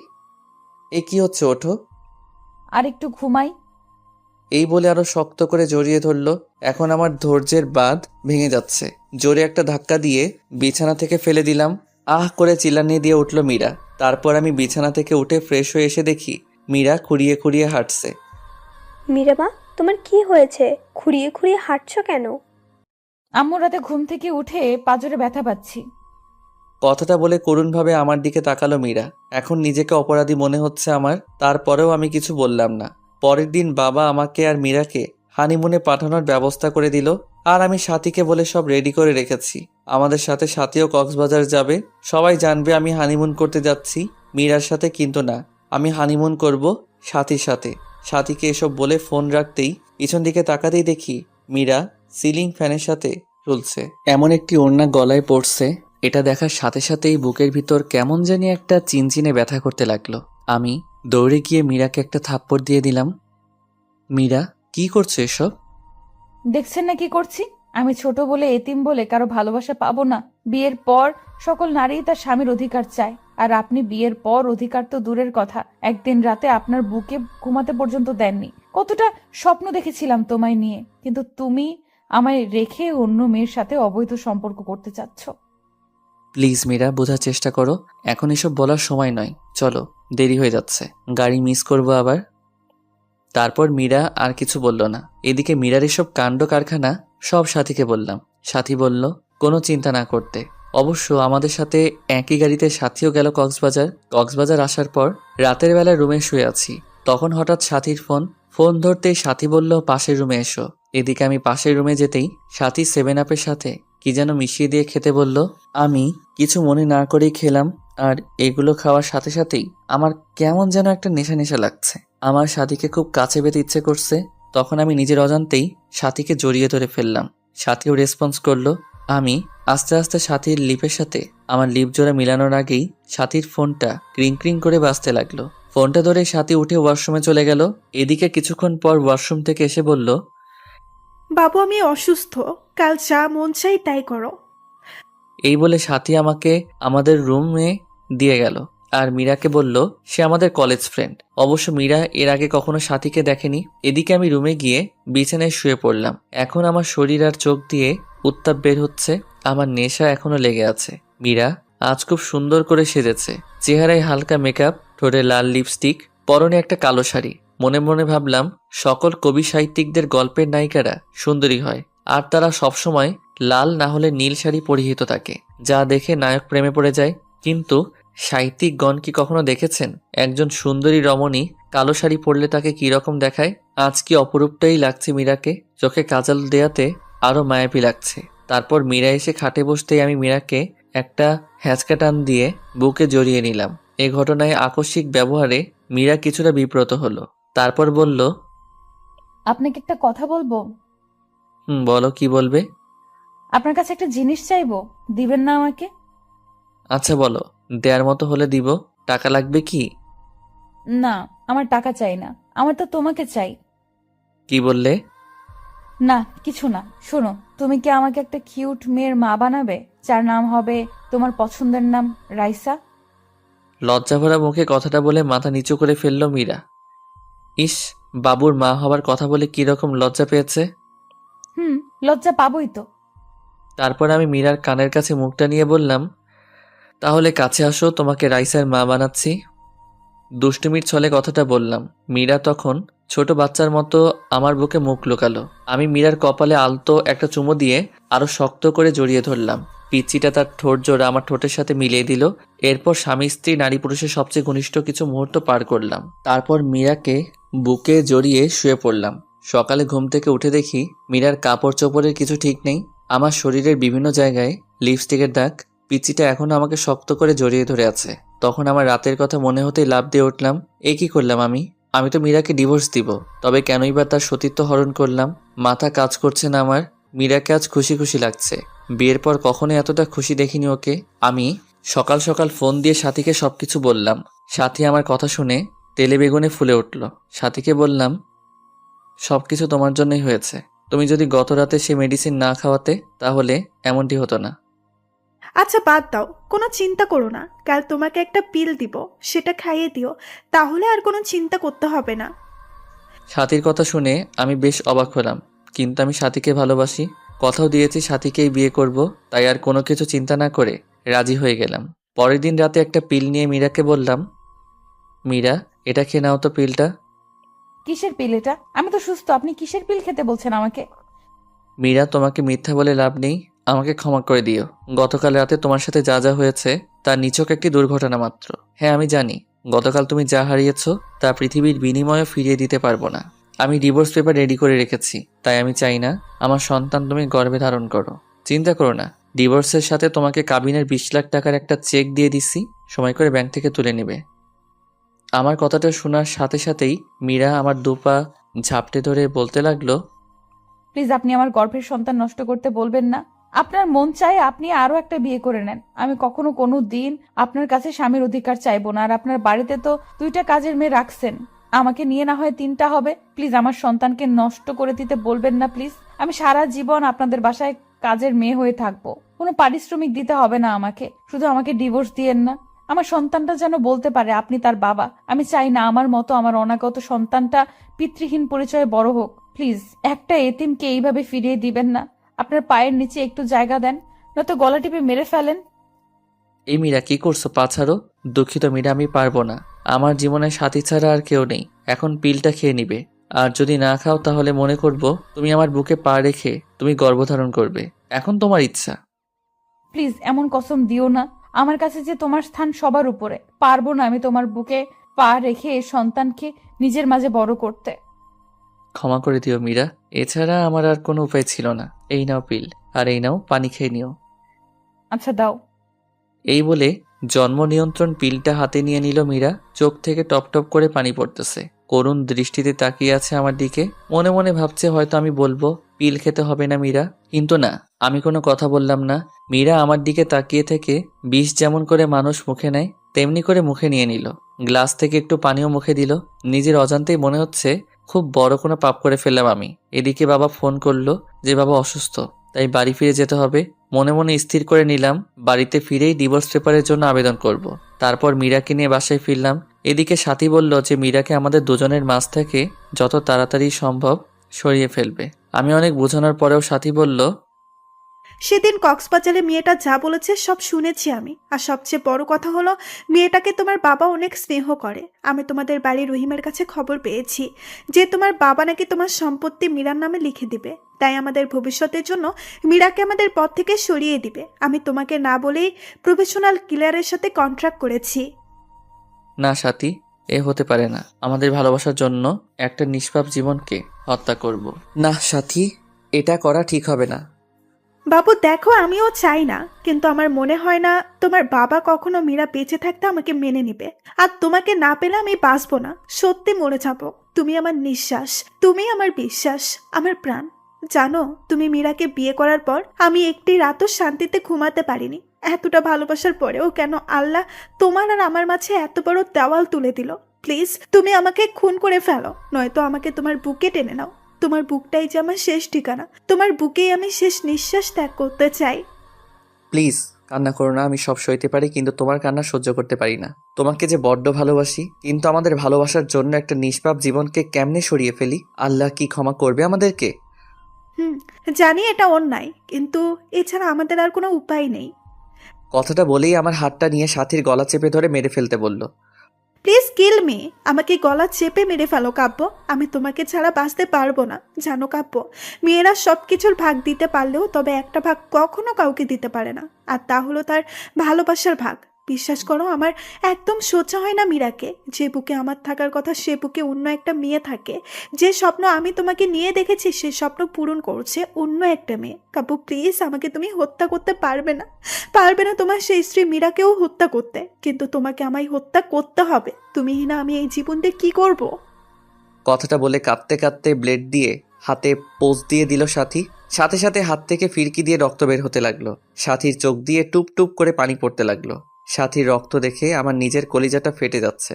ঠাস করে একটা চর বসিয়ে দিলাম সাথীর গালে। আমার থাপ্পড় খেয়ে ফুপিয়ে কাঁদতে লাগলো সাথী। তারপর আমি শক্ত করে জড়িয়ে ধরলাম সাথীকে। সাথীকে শক্ত করে জড়িয়ে ধরে বলতে লাগলাম, কেন এইভাবে পাগলামো করছো? তোমাকে ছাড়া আমি কেমনে বাঁচবো? মীরাকে তাহলে খুব শীঘ্রই আমাদের মাঝ থেকে সরিয়ে আমার ময়না পাখিটাকে আপন করে নিব। কথাটা বলার সময় বুকের ভেতর একটা চাপা কান্নার আওয়াজ পেলাম। তারপর সাথীকে আমি ছেড়ে দিয়ে সাথীর কপালে একটা ভালোবাসার স্পর্শ এঁকে দিলাম। সাথীকে বাসায় ড্রপ করে বাসায় আসতেই দেখি মীরা খাবার নিয়ে বসে আছে। রাত প্রায় 10টা। আমি কিছু না বলে শুয়ে পড়লাম। আপনি খাবেন না? কিছু খেয়েছেন? মন খারাপ আপনার? হ্যাঁ, বাহির থেকে খেয়ে এসেছি। আর হ্যাঁ, মন খারাপ আমার, আর তার কারণ তুই। কথাটা বলার পর পিচিটার দিকে তাকিয়ে দেখি পিচি কাঁদবে কাঁদবে ভাব। তখন আমি কম্বলটা টান দিয়ে শুয়ে পড়লাম। মাঝরাতে হঠাৎ ঘুম ভাঙতেই দেখি কেউ একজন শক্ত করে জড়িয়ে রেখেছে আমায়। চোখ খুলে দেখি পিচিটা আমার বুকে। চাঁদের আলো পিচিটার মুখে এসে পড়ছে, চুলগুলো রং পাল্টাচ্ছে। হঠাৎ নিচের দিকে তাকাতেই চোখ কপালে উঠল আমার। পিচিটা শাড়ি খুলে নিচে ফেলে দিয়েছে। আমি জানি মীরা শাড়ি পরে ঘুমাতে পারে না, কিন্তু 3 পিস তো পরে ঘুমায়, তাহলে আজ ইচ্ছা করে এমন করছে। তবে পিচিটাকে আজ এত সুন্দর লাগছে যা অকল্পনীয়। মাথার চুলগুলো কপাল পেরিয়ে মুখে এসে পড়ছে। মন চাচ্ছে ফু দিয়ে চুলগুলো কপাল থেকে সরিয়ে আলতো করে মীরার কপালে ভালোবাসার পরম স্পর্শ এঁকে দেই। কিন্তু এ কি, আমার গায়ে লিপস্টিকের দাগ। মনে মনে ভাবছি আজ মনে হয় পুরুষ ধর্ষণ করেছে। আমার বুকে লিপস্টিকের দাগ দেখে বিস্মিত হলাম। মীরার ঠোঁটের দিকে তাকিয়ে দেখি ঠোঁটে এক বিন্দু লিপস্টিকও নেই। মনে মনে ভাবছি পিচিটা কি সর্বনাশ করছে। তবে আজ কেন পিচিটাকে এত সুন্দর লাগছে। মন চাচ্ছে সারা জীবনের জন্য আপন করে নেই। হয়তো মীরার সৃষ্টি হয়েছে আমার জন্য, কিন্তু না, আমার বুকে সাথী ছাড়া কারো জায়গা নেই। আমার মন প্রাণ জোরে শুধুই সাথী। তাই মীরাকে কয়েকবার ডাক দিলাম, কিন্তু সে উঠল না। তাই জোরে ধাক্কা দিতেই চোখ কসলিয়ে কসলিয়ে উঠল। তখন আমি বললাম, কি ব্যাপার, আমার গায়ে লিপস্টিকের দাগ কেন? আর তুমি কেন আমার বিছানায় শুয়েছো? আমার না খুব ভয় করছিল, আর রাতে আমি কিছুই করিনি, সব আপনি করেছেন। আমি তো আপনার সাইডে ঘুমিয়েছিলাম, আপনি জোর করে বুকে টেনে নিয়েছেন আমাকে। আপনাকে মনে করেছিলাম এমনি অনেক ভালো, কিন্তু ঘুমের ঘোরে আপনি যে এত ডেভিল। না না, ডেভিল না, শুধু ডেভিলের বস। আমাকে লিপ কিস করেছেন, ঘাড়ে কিস করেছেন, বুকেও কিস। এই চুপ অসভ্য মেয়ে। আর কিছুক্ষণ পর বলবে আমার নাভিতে আরো কত জায়গায় করেছি, বলতে হবে না। আপনি ঘুমাননি তাহলে? সব জেগে থেকে ইচ্ছে করেই করেছেন। এই পিচ্চি চুপ করবে? মিথ্যা বলতে লজ্জা করে না? তোমার শাড়ি কে খুলেছে? শাড়ি কেন খাটের নিচে ফেলে রেখেছো? শাড়ি পরতে পারো না? বিয়ে বসেছো কেন? আমি না হয় শাড়ি পরতে পারি না, নিজে তো লুঙ্গিটাও পরতে পারো না, আবার অন্যকে শাড়ি পরার কথা বলে। পিচিটার কথা শুনে নিজের দিকে তাকাতেই চোখ বন্ধ করে ফেললাম। চাদরটা গায়ে জড়িয়ে কষে একটা থাপ্পড় দিয়ে দিলাম মীরাকে। থাপ্পড়টাকে মাটিতে পড়ে গেল মীরা। আমার রাগ চরমে উঠে গেছে। রাগের মাথায় বলতে লাগলাম, এই তুই মরতে পারিস না? আমার জীবনটাকে তো নষ্ট করে দিয়েছিস। তোকে জন্ম দিয়ে তোর মা বাবাকে খেয়েছিস, এখন আমাকেও খাবি নাকি? আর তোকে না বলছি আমি তোকে ডিভোর্স দিয়ে দিব? তারপরও কেন আমার বিছানায় আসিস? আরেকদিন যদি আমার বিছানায় আসিস তাহলে প্রয়োজনে তোকে খুন করে তারপর জেলে যাব। দুঃখিত, আপনাকে আমি খুব কষ্ট দিয়েছি, তাই না? আপনার কোথাও লাগেনি তো? আপনার হাতে কি ব্যথা পেয়েছেন? জানেন আল্লাহ কেন যে আমাকে বাঁচিয়ে রেখেছে? ছোটবেলায় অনাথ আশ্রমে বড় হয়েছি, দেখিনি মায়ের মুখ কখনো। মা ডাকটাও কখনো ডাকতে পারিনি বাবার কাছে আবদারের সুরে কিছু চাইতে। কখনো বাবার কাঁধে চড়ে ঘুরতে পারিনি, পারবোই বা কিভাবে? বাবাকে তো কখনোই দেখিনি। আর এখন আসছি আপনাকে জ্বালাতে। জানেন আত্মহত্যা মহাপাপ, সেজন্যই হয়তো বেঁচে আছি। তা না হলে কখনোই আপনার পথের কাটা হতাম না। আপনার বাড়ির দাসী করে রেখে দিয়েন, পারিশ্রমিক হিসেবে সকাল বিকাল রাতে এভাবে থাপ্পড় দিয়েন, তবুও তো দাসী হয়ে আপনার হাতের স্পর্শটা পাবো। আর বিছানায় আসি, কি করব? ভয় পাই তো, তাই আপনার বুকটাকে নিরাপদ মনে করে শুয়েছিলাম। ক্ষমা করে দিবেন এই এতিমটাকে। নিচের দিকে তাকিয়ে কথাগুলো বলতেছিল, আর চোখ থেকে আষাঢ় শ্রাবণ ঝর্ণাধারায় মতো জল গড়িয়ে পড়ছে মীরার চোখ থেকে। পিচিটার কথা শুনে নিজের কাছেই খুব খারাপ লাগছে। এভাবে মারাটা ঠিক হয়নি। সবচেয়ে খারাপ লাগছে যখন দেখলাম পিচিটার ঠোঁট কেটে রক্ত পড়ছে। পরের দিন মা বাবা জান্নাতকে নিয়ে নানি বাড়ি চলে গেলে সাথীকে ফোন দিলে সাথী বাড়িতে চলে আসে। এদিকে সাথী আজ পিঙ্ক কালারের একটা শাড়ি পরেছে, হালকা লিপস্টিকের সাথে চুলগুলো ছেড়ে দিয়েছে। সাথী আসলেই সাথীকে নিয়ে বেডরুমে ঢুকে পড়ি। মীরা অবাক নয়নে তাকিয়ে আছে, চোখটা ছলছল করছে। মনে হচ্ছে কখন জানি বৃষ্টি নামবে। কি হলো, দরজায় দাঁড়িয়ে আছো কেন? আজ তুমি জান্নাতের রুমে থাকবে, আজ রাতে আমাদের এই রুমে আসবে না বিরক্তি করতে। আর হ্যাঁ, আমাদের দুজনের জন্য খাবার দিয়েছেও। আমার কথার উত্তরে মীরা আমার মুখের দিকে তাকিয়ে মাথা নাড়িয়ে হ্যাঁ সূচক জবাব দিল। তারপর মীরা চলে গেল। সাথী এসে আমাকে জড়িয়ে ধরে বলতে থাকে, কবে যে পাবো তোমায় সারা জীবনের জন্য? কবে তোমার বুকে মাথা রেখে ঘুমাবো? এদিকে হঠাৎ করে আমার হাতটা সাথীর স্পর্শকাতর জায়গায় চলে গেল। সাথীর নিঃশ্বাস ভারী হয়ে আসছে, ঠোঁট জোড়া আকর্ষণ করছে মিশে যাওয়ার। আমার ঠোঁট যখন সাথীর ঠোঁট জোড়াকে আবদ্ধ করে ফেলবে, ঠিক তখনই মীরা খাবার নিয়ে রুমে ঢুকে পড়ে, কোনো প্রকার নক না করে। সাথে সাথে আমি সাথীকে ছেড়ে দেই। তারপর মীরার দিকে তাকিয়ে বুঝতে পারলাম মীরা কাঁদছে। মীরা হয়তো কখনো ভাবিনি আমি এতটা নিচে নেমে যাব, কিন্তু মীরা জানতো না আমার কলিজার টুকরা হচ্ছে সাথী। সাথী আমার জীবন মরণ, আমার ভালোবাসা, আমার ভালোবাসা সব সাথীর জন্য। তারপর মীরা খাবার রেখে চলে গেল। মীরার চোখ দিয়ে পানি পড়ছে, এটা স্পষ্ট দেখা গেল। তারপর সাথী আর আমি খাওয়া দাওয়া করে সাথীর সাথে গল্প করতে করতে কখন যে আমি তার সাথে ঘুমিয়ে গেলাম ঠিক খেয়াল নেই। অবশ্য রাত্রে আমি সাথীর সাথে ফিজিক্যালি রিলেশন করতে চাইলে ও সাথী বিয়ের পরের কথা বলে। তারপর আমরা দুজন মিলে সিদ্ধান্ত নিয়েছি 1 সপ্তাহ পর বিয়ে করব, তাই আর জোর করিনি। এদিকে মাঝরাতে কারো চাপা কান্নার আওয়াজে ঘুমটা ভেঙে যায়। চোখ খুলতেই দেখি সাথী আমার বুকে। সাথীকে বুক থেকে সরিয়ে কান্নার আওয়াজ কোথায় থেকে আসছে তা দেখার জন্য রুমের বাহিরে বের হতেই যা দেখলাম তা দেখার জন্য আমি একেবারেই প্রস্তুত ছিলাম না। আমি রুম থেকে বের হতেই দেখলাম পাশের রুমে মীরা জায়নামাজে বসে আছে। মীরাকে দেখে মনে হচ্ছে মোনাজাত ধরে আছে। মাঝে মাঝে ফুপিয়ে কান্নার আওয়াজ আসছে রুম থেকে। আমি আর একটু কাছে যেতেই শুনলাম মীরা মোনাজাতে বলছে, হে আল্লাহ, আমার পরম করুণাময় আল্লাহ, তোমার দরবারে 2টি হাত তুলে ধরেছি। আল্লাহ, শুনেছি মাঝরাতে নাকি তুমি প্রথম আসমানে এসে বান্দাদের ফরিয়াদ শুনো। আচ্ছা আল্লাহ, আমি এতিম বলে কি আমার ফরিয়াদ শুনবে না? জানো আল্লাহ, দুনিয়াতে মানুষ কষ্ট পেলে বাবা মাকে বলে। তুমি তো আমার বাবা মাকে উঠিয়ে নিয়েছো। তুমি ছাড়া যে আসমানের উপরে জমিনের নিচে আমার আর কেউ নেই। হে আল্লাহ, শুনতে পাচ্ছ কি আমার কথা? দুনিয়াতে সন্তান কান্না করে দিলে মা দৌড়ে আসে, সন্তানকে কোলে তুলে নিয়ে গালে মুখে চুমু দিয়ে বলে, কি হয়েছে আমার লক্ষ্মী সোনা, কাঁদে না। হে আল্লাহ, তুমি তো দুনিয়ার মায়েদের চেয়ে লাখো কোটি গুণ তোমার বান্দাদের বেশি ভালোবাসো। তুমি তো সব দেখো। হে মাবুদ, আমার স্বামী আজ অন্যের বুকে শুয়ে আছে, আমার কলিজাটা ফেটে যাচ্ছে। আল্লাহ, আমার মা বাবাকে তুমি তোমার কাছে নিয়ে নিলে, আমায় কেন রেখেছো? আমাকে কষ্ট দিতে তোমার যদি এতই ভালো লাগে তাহলে দাও আরো কষ্ট। আল্লাহ, আমি যা সইতে পারছি না, একজন পতিতা নারীও তার স্বামীর ভাগ অন্য কাউকে দিবে না। আর আমি এতটাই অভাগী, জন্ম নেওয়ার পর না পেলাম বাবা মার ভালোবাসা, না পেলাম স্বামীর ভালোবাসা। আজ আমার স্বামী আমাকে বের করে দিয়ে অন্য মেয়ের সাথে রাত্রি যাপন করছে। হে আল্লাহ, আর কত কাঁদবো? কত কাঁদলে তোমার রহমতের সাগরে টান লাগবে? আর কত অশ্রু বিসর্জন দিলে তোমার আরশ কুরসি কেঁপে উঠবে? কত কাঁদলে তোমার রহমান আর রহিম নামের দয়ার সাগরে টান লাগবে? তুমি না বলেছো এতিমদের অভিভাবক তুমি? তুমি না বলেছো যার কেউ নেই তার তুমি আছো? আল্লাহ, এতিম মানুষের চোখের পানি তোমার দেখতে কি খুব বেশি ভালো লাগে? আর যে আমি পারছি না। হে রহিম, রহমান আমার আল্লাহ, আমার স্বামীকে আমার করে দাও। আমার স্বামীকে তোমার জান্নাতে নিয়ে একসাথে থাকতে চাই। ও আমার আল্লাহ, তোমার এতিম গুনাহগার বান্দি কাঁদে, তুমি দেখো না গো আল্লাহ, কষ্ট দিবে দাও, আরো দাও। আমার স্বামীকে আলাদা করে দিও না, আমার বেঁচে থাকার অবলম্বন কেড়ে নিও না। হে আল্লাহ, আমার স্বামী আমাকে এত মারে, এত কষ্ট দেয়। তুমি তো দেখেছো, আমাকে 3বার থাপ্পড় দিয়েছে, 3বারই আমার ঠোঁট কেটে রক্ত বাহির হয়ে গিয়েছে। ও আমার আল্লাহ, তুমি আমার স্বামীর উপর গজব দিও না। আল্লাহ, আমি কিন্তু খুশি আছি, তবু তুমি রাগ করো না। আমাকে মেরেছে আল্লাহ, তোমায় কিন্তু মারেনি আল্লাহ। আমি কিন্তু খুশি আছি, তুমি রাগ করো না। আমার স্বামীকে তুমি হেদায়েত দাও আল্লাহ, তুমি আমার স্বামীকে হেদায়েত দাও, গজব দিও না। আমার স্বামীর বুকে শেষ নিঃশ্বাস ত্যাগ করার তৌফিক দান করো আল্লাহ। তোমার ইতিম গুনাহগার বান্দির এই ফরিয়াদ রেখে তোমার দরবার থেকে হাত নামাচ্ছে আল্লাহ, আমিন। এদিকে দরজার উপাস থেকে মীরার মোনাজাত শুনে নিজের অজান্তেই চোখের পানি এসে গেল। পিছন দিকে তাকিয়ে দেখি সাথী দাঁড়িয়ে আছে। কাপু, তুমি এখানে? আর আমি তোমাকে সারা বাড়ি খুঁজতেছি। তুমি কাঁদছো কেন? কথাটা বলে সাথীও কান্না করে দিয়ে বলল, কাপু, কখনো আমায় ছেড়ে যাবে না তো? আমি ভয়ানক একটা স্বপ্ন দেখলাম তোমায় নিয়ে। তুমি যদি কখনো আমাকে ছেড়ে চলে যাও তাহলে ফল কাটা ছুরি নিয়ে বলছি, এটা আমি আমার গলায় চালিয়ে দিব। তুমি আমাকে ছেড়ে যাওয়ার আগে আমাকে খুন করে আমার লাশের উপর দিয়ে যাবে। এদিকে সাথী আমাকে জড়িয়ে ধরে কাঁদতে লাগলো।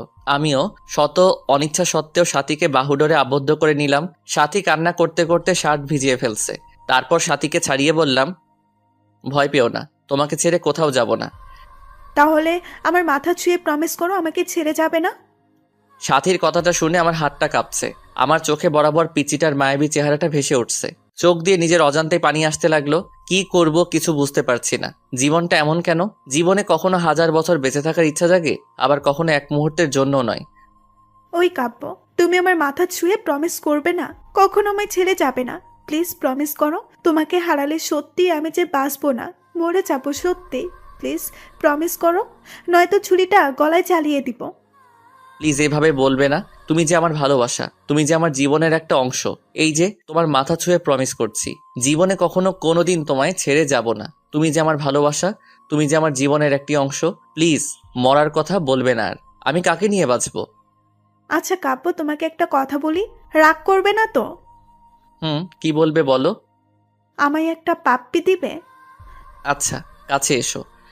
কাছে আসার কথা শুনে সাথী এতটা কাছে এসে পড়লো যে সাথীর নিঃশ্বাস আমার মুখে পড়ছে। আমার ইচ্ছে করছে না, তবুও নিজের অজান্তেই সাথীর কপালে একটা ভালোবাসার স্পর্শ এঁকে দিলাম। এদিকে সাথী আমাকে ধাক্কা দিয়ে বিছানায় ফেলে দিল। তারপর আর কিছু মনে নেই, তবে কে যেন দরজাটা চাপিয়ে দিল। হঠাৎ বিছানাটা কাঁপছে। চোখ খুলতেই দেখি ফোন এসেছে। ফোনের স্ক্রিনের দিকে তাকাতেই দেখি হিটলারটার ফোন। আমি ভয়ে ভয়ে ফোন তুলতে ওপাশ থেকে বলতে লাগলো, কখন থেকে ফোন দিচ্ছি, ফোন ধরার কোনো নাম নেই। কয়টা বাজে, এখনো ঘুমাচ্ছিস? তাড়াতাড়ি এসে গেট খুলে দিয়ে যা। হে আল্লাহ, কাম সারছে। সাথী এখন আমার বুকেই শুয়ে আছে। এত সকালে বাসায় সাথীকে দেখলে আমাকে কুরবানি করবে। মাথা কাজ করছে না। এই সাথী আর কত ঘুমাবে? এবার উঠো। বাবু, আর একটু ঘুমাই। উঠবা তুমি? তাড়াতাড়ি ওঠো। তারপর সাথী চোখ কসলিয়ে কসলিয়ে উঠে বলল, কি হয়েছে? বাবা এসেছে, বাহিরে দাঁড়িয়ে আছে। কুরবানি করবে আজ আমাদের। এখন কি হবে? যা হবার হবে। বুক থেকে সরো, শাড়িটা পরে নাও। তারপর সাথী শাড়িটা ঠিক করে রুমের বাহিরে এলো। আমি ভয়ে ভয়ে বাসায় গেট খুলতেই বাবা বলল, গেট খুলতে এত সময় লাগে? আর ওই মেয়ে এখানে কেন কেন এসেছে এত সকালে? আমি ঠিক কি বলবো ভেবে পাচ্ছি না, খুব ভয় হচ্ছে। পাশ থেকে তখন হঠাৎ মীরা বলতে লাগলো, বাবার সাথে আমার বান্ধবী এদিক দিয়ে যাচ্ছিল আর আমাকে ফোন দিলে আমি আসতে বলি। বাসায় আসার পর দেখি কাব্য ওর সাথে পূর্ব পরিচিত। ও আচ্ছা, সাথীমা তুমি কিছু মনে করো না, কাব্য বাবার এমনই, সব কিছু সন্দেহের চোখে দেখে। আন্টি, আমি কিছু মনে করিনি। আমার আজ তাড়া আছে। এখন তাহলে উঠি, অন্যদিন আবার আসবো। সাথী কথাটা বলে চলে গেল। সাথী চলে গেলে মীরাকে ছোট্ট করে একটা ধন্যবাদ দিলাম। মীরা করুণ দৃষ্টিতে আমার দিকে তাকালো। এদিকে মীরার কলেজে ক্লাস শুরু হয়েছে। এতদিন কাজে ব্যস্ত এবং নতুন বউ ছিল, তাই যাওয়া হয়নি। তারপর আব্বু মীরাকে কলেজে দিয়ে আসতে বলল। বাবার কথা মতো মীরাকে কলেজে নিয়ে যাওয়ার জন্য বের হলেই সাথী ফোন দেয়, জিজ্ঞাসা করে, কাব্য বাবু, কোথায় তুমি? এই তো আব্বু মীরাকে কলেজে নিয়ে যেতে বলল, তাই দিয়ে আসতে বের হলাম। আচ্ছা, তোমার যাওয়ার কোনো প্রয়োজন নেই। মীরাকে গাড়ি দিয়ে কলেজে পাঠিয়ে দাও। আমি সাথীর কথা মতো তাই করলাম। তারপর দুপুরে বসে আছি, তখন হঠাৎ মীরার নাম্বার থেকে ফোন আসলো। আমি ফোনটা ধরতেই ওপাশ থেকে অপরিচিত কণ্ঠে কেউ একজন বলল, এক্সকিউজ মি, ফোনটা যার তিনি দুর্ঘটনায় মারা গেছেন। লাস্ট ডায়ালে আপনার নাম্বারটা ছিল, এজন্য আপনাকে কল দিলাম। প্লিজ মেয়েটি যদি আপনার পরিচিত হয়ে থাকে তাহলে চট্টগ্রাম মেডিকেল কলেজ হাসপাতালে আসুন।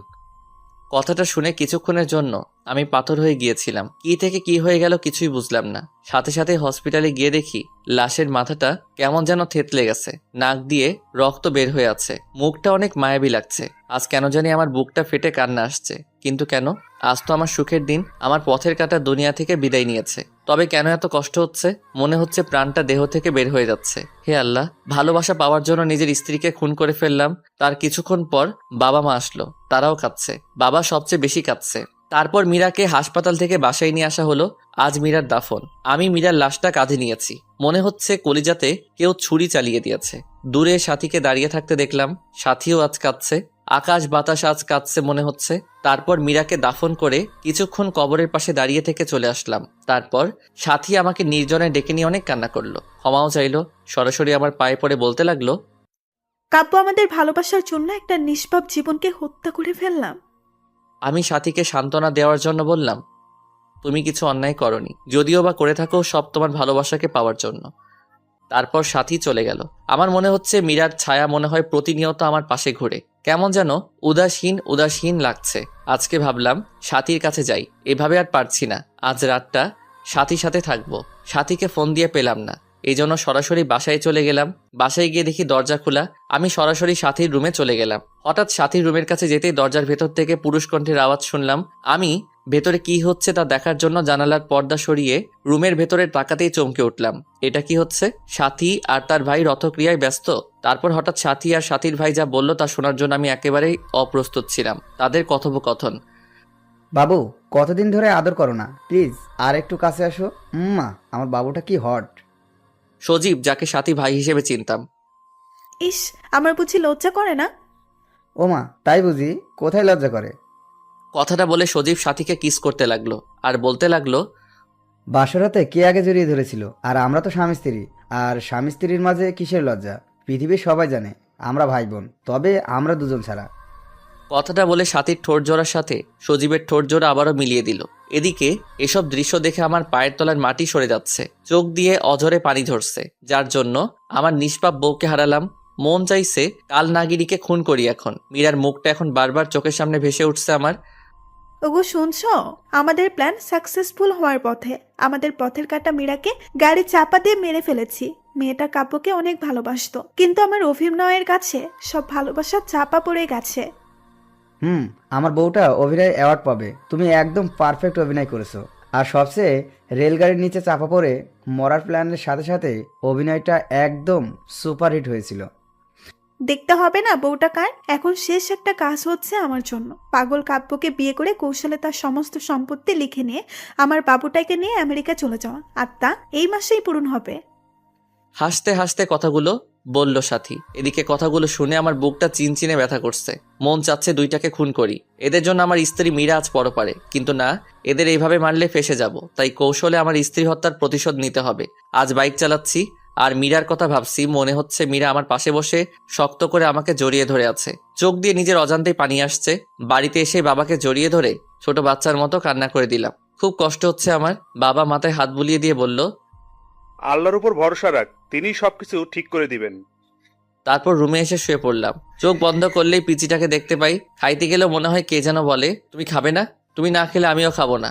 আমি পারছি না এভাবে আর থাকতে। তারপর হঠাৎ ক্রিং ক্রিং করে ফোনটা বাজছে। ফোনের দিকে চেয়ে দেখি কাল নাগিনীটা ফোন দিয়েছে। শত অনিচ্ছা সত্ত্বেও ফোনটা ধরলাম। ওপাশ থেকে, আমার বাবুটা কেমন আছে? আমার বাবুটাকে বড্ড বেশি মিস করছি।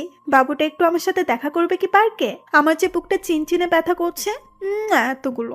আর অল্পদিন পরেই আমার বাবুটাকে আপন করে পাবো। প্লিজ এসে পড়ো পার্কে। আমি কিছু না বলেই কাল নাগিনীটার ফোনটা কেটে পার্কে চলে গেলাম। পার্কে গিয়ে চুপচাপ পাশে দাঁড়িয়ে আছি। কাল নাগিনীটা নীল শাড়ি পরেছে, নোংরা শরীরটাকে ঢেকে রেখেছে নীল পোশাকের আড়ালে। যদি কেউ নোংরা মনের কার্যকলাপ দেখতে পারতো, মনে হয় কেউ থুতু পর্যন্ত দিত না এই শরীরে। কি হলো বাবু, তোমার পছন্দের শাড়ি পরেছি, কেমন লাগছে বললে না তো? কি বলবো? আচ্ছা বাদ দাও, আমার পথের কাটা তো নেই। চলো না বিয়ে করে নেই। তোমাকে ছাড়া রাতগুলো আমার নির্ঘুম কাটে। তুমি যে আমার স্পন্দন। খুব ইচ্ছে করে তোমাকে আপন করে নেওয়ার। আল্লাহ আমার সেই ইচ্ছা পূরণ করবে না। আমি যে তোমাকে নিজের থেকেও বেশি ভালোবাসি। কথাটা বলার সাথে সাথে ঠাস ঠাস করে চর বসিয়ে দিলাম। আর সহ্য হচ্ছে না। এই, তুই আমাকে ভালোবাসিস? তাহলে সজীবকে? কাপু কি বলছে এইসব? সজীব তো আমার ভাইয়া। চোখের পানি ফেলে দিয়ে কথাটা বলল সাথী। এমন চেহারা দেখে যে কেউ কালনাগিনীটার মায়ায় পড়ে যাবে, কিন্তু আমি নই। ছি, তোর লজ্জা করে না নিজের স্বামীকে ভাই বলতে, স্বামীকে ভাই বানাতে? আমি সেদিন তোর বাসায় গিয়ে সব দেখেছি আর শুনেছি। তোদের দুটোকে আমি নিজের হাতে খুন করে আমার ফুলের মতো নিষ্পাপ স্ত্রী হত্যার প্রতিশোধ নিব। হা হা হা। তার আগে দেখ এই ভিডিওটা। তুই যদি সাথীকে বিয়ে না করিস তাহলে বলবো তুই সাথীকে বিয়ের প্রলোভ দেখিয়ে তার সর্বনাশ করেছিস। আর সাথী এখন অন্তঃসত্ত্বা, তাই বুঝে নে কি করবি এখন তুই। কথাগুলো শুনে পিছন দিকে তাকাতেই দেখি সজীব মোবাইল ফোনে সাথীর আর আমার হোটেল রুমের ভিডিও এবং বাসার ভিডিও তুলে রাখছে। এসব দেখে নিজেকে আর কন্ট্রোল করতে পারছি না। ফোনটা আছাড় দিয়ে ভেঙে ফেললাম। বাবু খুব রাগ করেছো? এমন হাজারো ভিডিও আছে। আচ্ছা বাবু রাগ করে না। আগামী সপ্তাহে আমাদের বিয়ে। তুমি কাজে অফিসে চলে এসো, নয়তো থানাতে পাঠাবো বাসুর করতে। ওদের কথা শুনে আমি আর কিছু বলতে পারলাম না। এসব আমার পাপের ফল। তাই এখান থেকে বাসায় চলে আসলাম। বাসায় এসে মীরার ছবিটা বুকে নিয়ে কান্না করতেই ঘুমিয়ে গেলাম। পরের দিন সকালবেলা টেলিভিশন অন করতেই আমি যা দেখলাম তা দেখার জন্য আমি মোটেও প্রস্তুত ছিলাম না। কারণ খবরে দেখলাম গতকাল রোড অ্যাক্সিডেন্টে সজীব আর সাথী দুজনেই মারা গিয়েছে। মনে মনে ভাবলাম আল্লাহ তাআলার বিচার সবচেয়ে বড় বিচার, যার হাত থেকে কারো রেহাই নেই। পরের দিন মীরার পছন্দের নীল শার্টটা বের করার সময় আলমারি খুলে একটা ডায়েরি পেলাম। ডায়েরিটা হাতে নিয়েই বুঝতে পারলাম এটা মীরার লেখা ডায়েরি। না পড়া সেই ডায়েরিটার প্রথম পাতা উল্টাতেই নীল কালিতে লিখে দেখলাম, গতকাল আমার বাসর রাত ছিল। বাসর রাত সব নারীর জীবনে শ্রেষ্ঠ একটি রাত থাকে, কিন্তু আমার বাসর রাতে স্বামীর হাতের স্পর্শে ঠোঁটের রক্ত ঝরিয়েছি। মা বাবাকে হারিয়ে ভেবেছিলাম স্বামীর পায়ের নিচেই বাকি জীবনটা কাটিয়ে দেব, কিন্তু আল্লাহ যার কপালে সুখ রাখে না সে কিভাবে সুখী হবে? প্রতিদিন মাঝরাতে সবাই যখন ঘুমিয়ে থাকতো, আমি অভাগী একা একা ঘুম থেকে উঠে পড়তাম। আল্লাহর কাছে মাঝরাতে স্বামীকে চেয়ে কান্না করতাম। যেদিন আমার স্বামীর সাথে আমার প্রথম যৌন সংগ্রাম হলো, সেদিন সব কষ্ট ভুলে গেছিলাম। মনে মনে আল্লাহর দরবারে লক্ষ কোটি শুকরিয়া জানিয়েছিলাম, আল্লাহ তাআলা আমার বরকে আমার করে দিয়েছে। কিন্তু পরের দিন যখন আমার স্বামী জন্ম নিয়ন্ত্রণ পিল নিয়ে এসে আমাকে খেতে বলে, মুহূর্তে আমার পৃথিবীটা ওলট পালট হয়ে যায়। আমার স্বামী বাধ্য করে আমাকে জন্ম নিয়ন্ত্রণ পিল খাওয়ার। আমি আল্লাহর কাছে কত কেঁদেছি সন্তানটাকে গর্ভধারণ করার জন্য, কিন্তু খুব কষ্ট হতো, বুকের ভেতরটা ফেটে কান্না আসতো যখন দেখলাম আমার স্বামী সাথী নামে মেয়েটার সাথে অবৈধ কাজ করে, আর নিজে যখন তাদের কুকর্ম ঢেকে রাখার জন্য দরজা টেনে দেয়। বাবাকে বলি যে সাথী আমার ফ্রেন্ড, নিজের স্বামীকে বাঁচাতে নিজের ভালোবাসার অধিকার বিসর্জন দিয়েছি। সবচেয়ে বেশি কষ্ট লেগেছে সেদিন যেদিন শুনেছি আমাকে মারার জন্য আমার স্বামী আর সাথী প্ল্যান করেছে। সব জেনেও মনকে এ বলে সান্ত্বনা দিয়েছি যে কাব্য যদি আমার জীবনের বিনিময়ে সুখী হয় তাহলেই আমি সার্থক। ডায়েরিটা পড়ে আমি আর নিজেকে ঠিক রাখতে পারলাম না। আমি পিছন দিকে তাকাতেই দেখি মীরা আমার পাশে দাঁড়িয়ে কান্না করছে। এই মীরা, কাঁদছো কেন? আমি তোমাকে কষ্ট দিয়েছি, তার ফল ভোগ করছি। এই কাব্য, কি হয়েছে তোর? কার সাথে কথা বলছিলি? আম্মু, কথা বলো না। দেখো না মীরা কান্না করছে। আম্মু, আমি ওকে খুব কষ্ট দিয়েছি। কোথায় মীরা? আর তুই কেন মীরাকে কষ্ট দিতে যাবি? তারপর আমার আর কিছুই মনে নেই। পরের দিন মা বাবা আমাকে হসপিটালে নিয়ে গেল। এখন আমার কোনো চিন্তা নেই, কারণ আমি এখন মীরাকে সাথে নিয়েই ঘুমাই। শালার ডাক্তার নাকি বলে আমি পাগল হয়ে গেছি। শালার পড়ালেখা করে নিজে পাগল হয়েছে, এখন আমাকে পাগল বলে কত বড় সাহস। আরেকবার যখন পাগল বলছে তখন গলা ধাক্কা দিয়ে ফেলে দিয়েছি। তারপর আমাকে জোর করে একটা রুমে আঁকড়ে রেখেছে। এখন রুমে শুধু আমি আর মীরা। তারপর আমি একটা নার্সকে জিজ্ঞাসা করলাম, আমি এখন কোথায়? আপনি এখন পাবনায় আছেন আপনার বউ মীরার সাথে। কথাটা বলে একটা কিসের যেন ইঞ্জেকশন আমাকে দিয়ে দিল। তারপর আমি হারিয়ে গেলাম ঘুমের রাজ্যে। সকালবেলা ঘুম থেকে উঠে দেখি মীরা আমার দিকে চেয়ে চেয়ে হাসছে, সাথে বাবা মাও আসছে। তারপর আমি বাবাকে বললাম, বাবা, আমার এখানে থাকতে ভালো লাগে না, আমাকে তোমাদের সাথে নিয়ে চলো, সাথে তোমাদের বৌমা মীরাকেও নিয়ে চলো। কিন্তু আম্মু আব্বু কেউ কোনো কথা বলছে না, শুধু কাঁদছে। তাই আমি আবারও প্রশ্ন করলাম, ও বাবা, তোমরা কাঁদছো কেন? আমাকে এখান থেকে নিয়ে যাবে না? জানো বাবা, এখানে কেউ আমার সাথে কথা বলে না, শুধু মীরা ছাড়া। এখানে শুধু মীরা আমার সাথে কথা বলে, আর কেউ না। ও বাবা, আমাকে নিয়ে চলো না, আমি থাকবো না এখানে। কথাগুলো বলেই কাঁদতে লাগলাম, কিন্তু বাবা কিছু না বলে মাকে নিয়ে চলে গেল। তারপর একটা নার্স এসে ইঞ্জেকশন দিয়ে গেল। তারপর আর আবারও সেই ঘুমের রাজ্যে।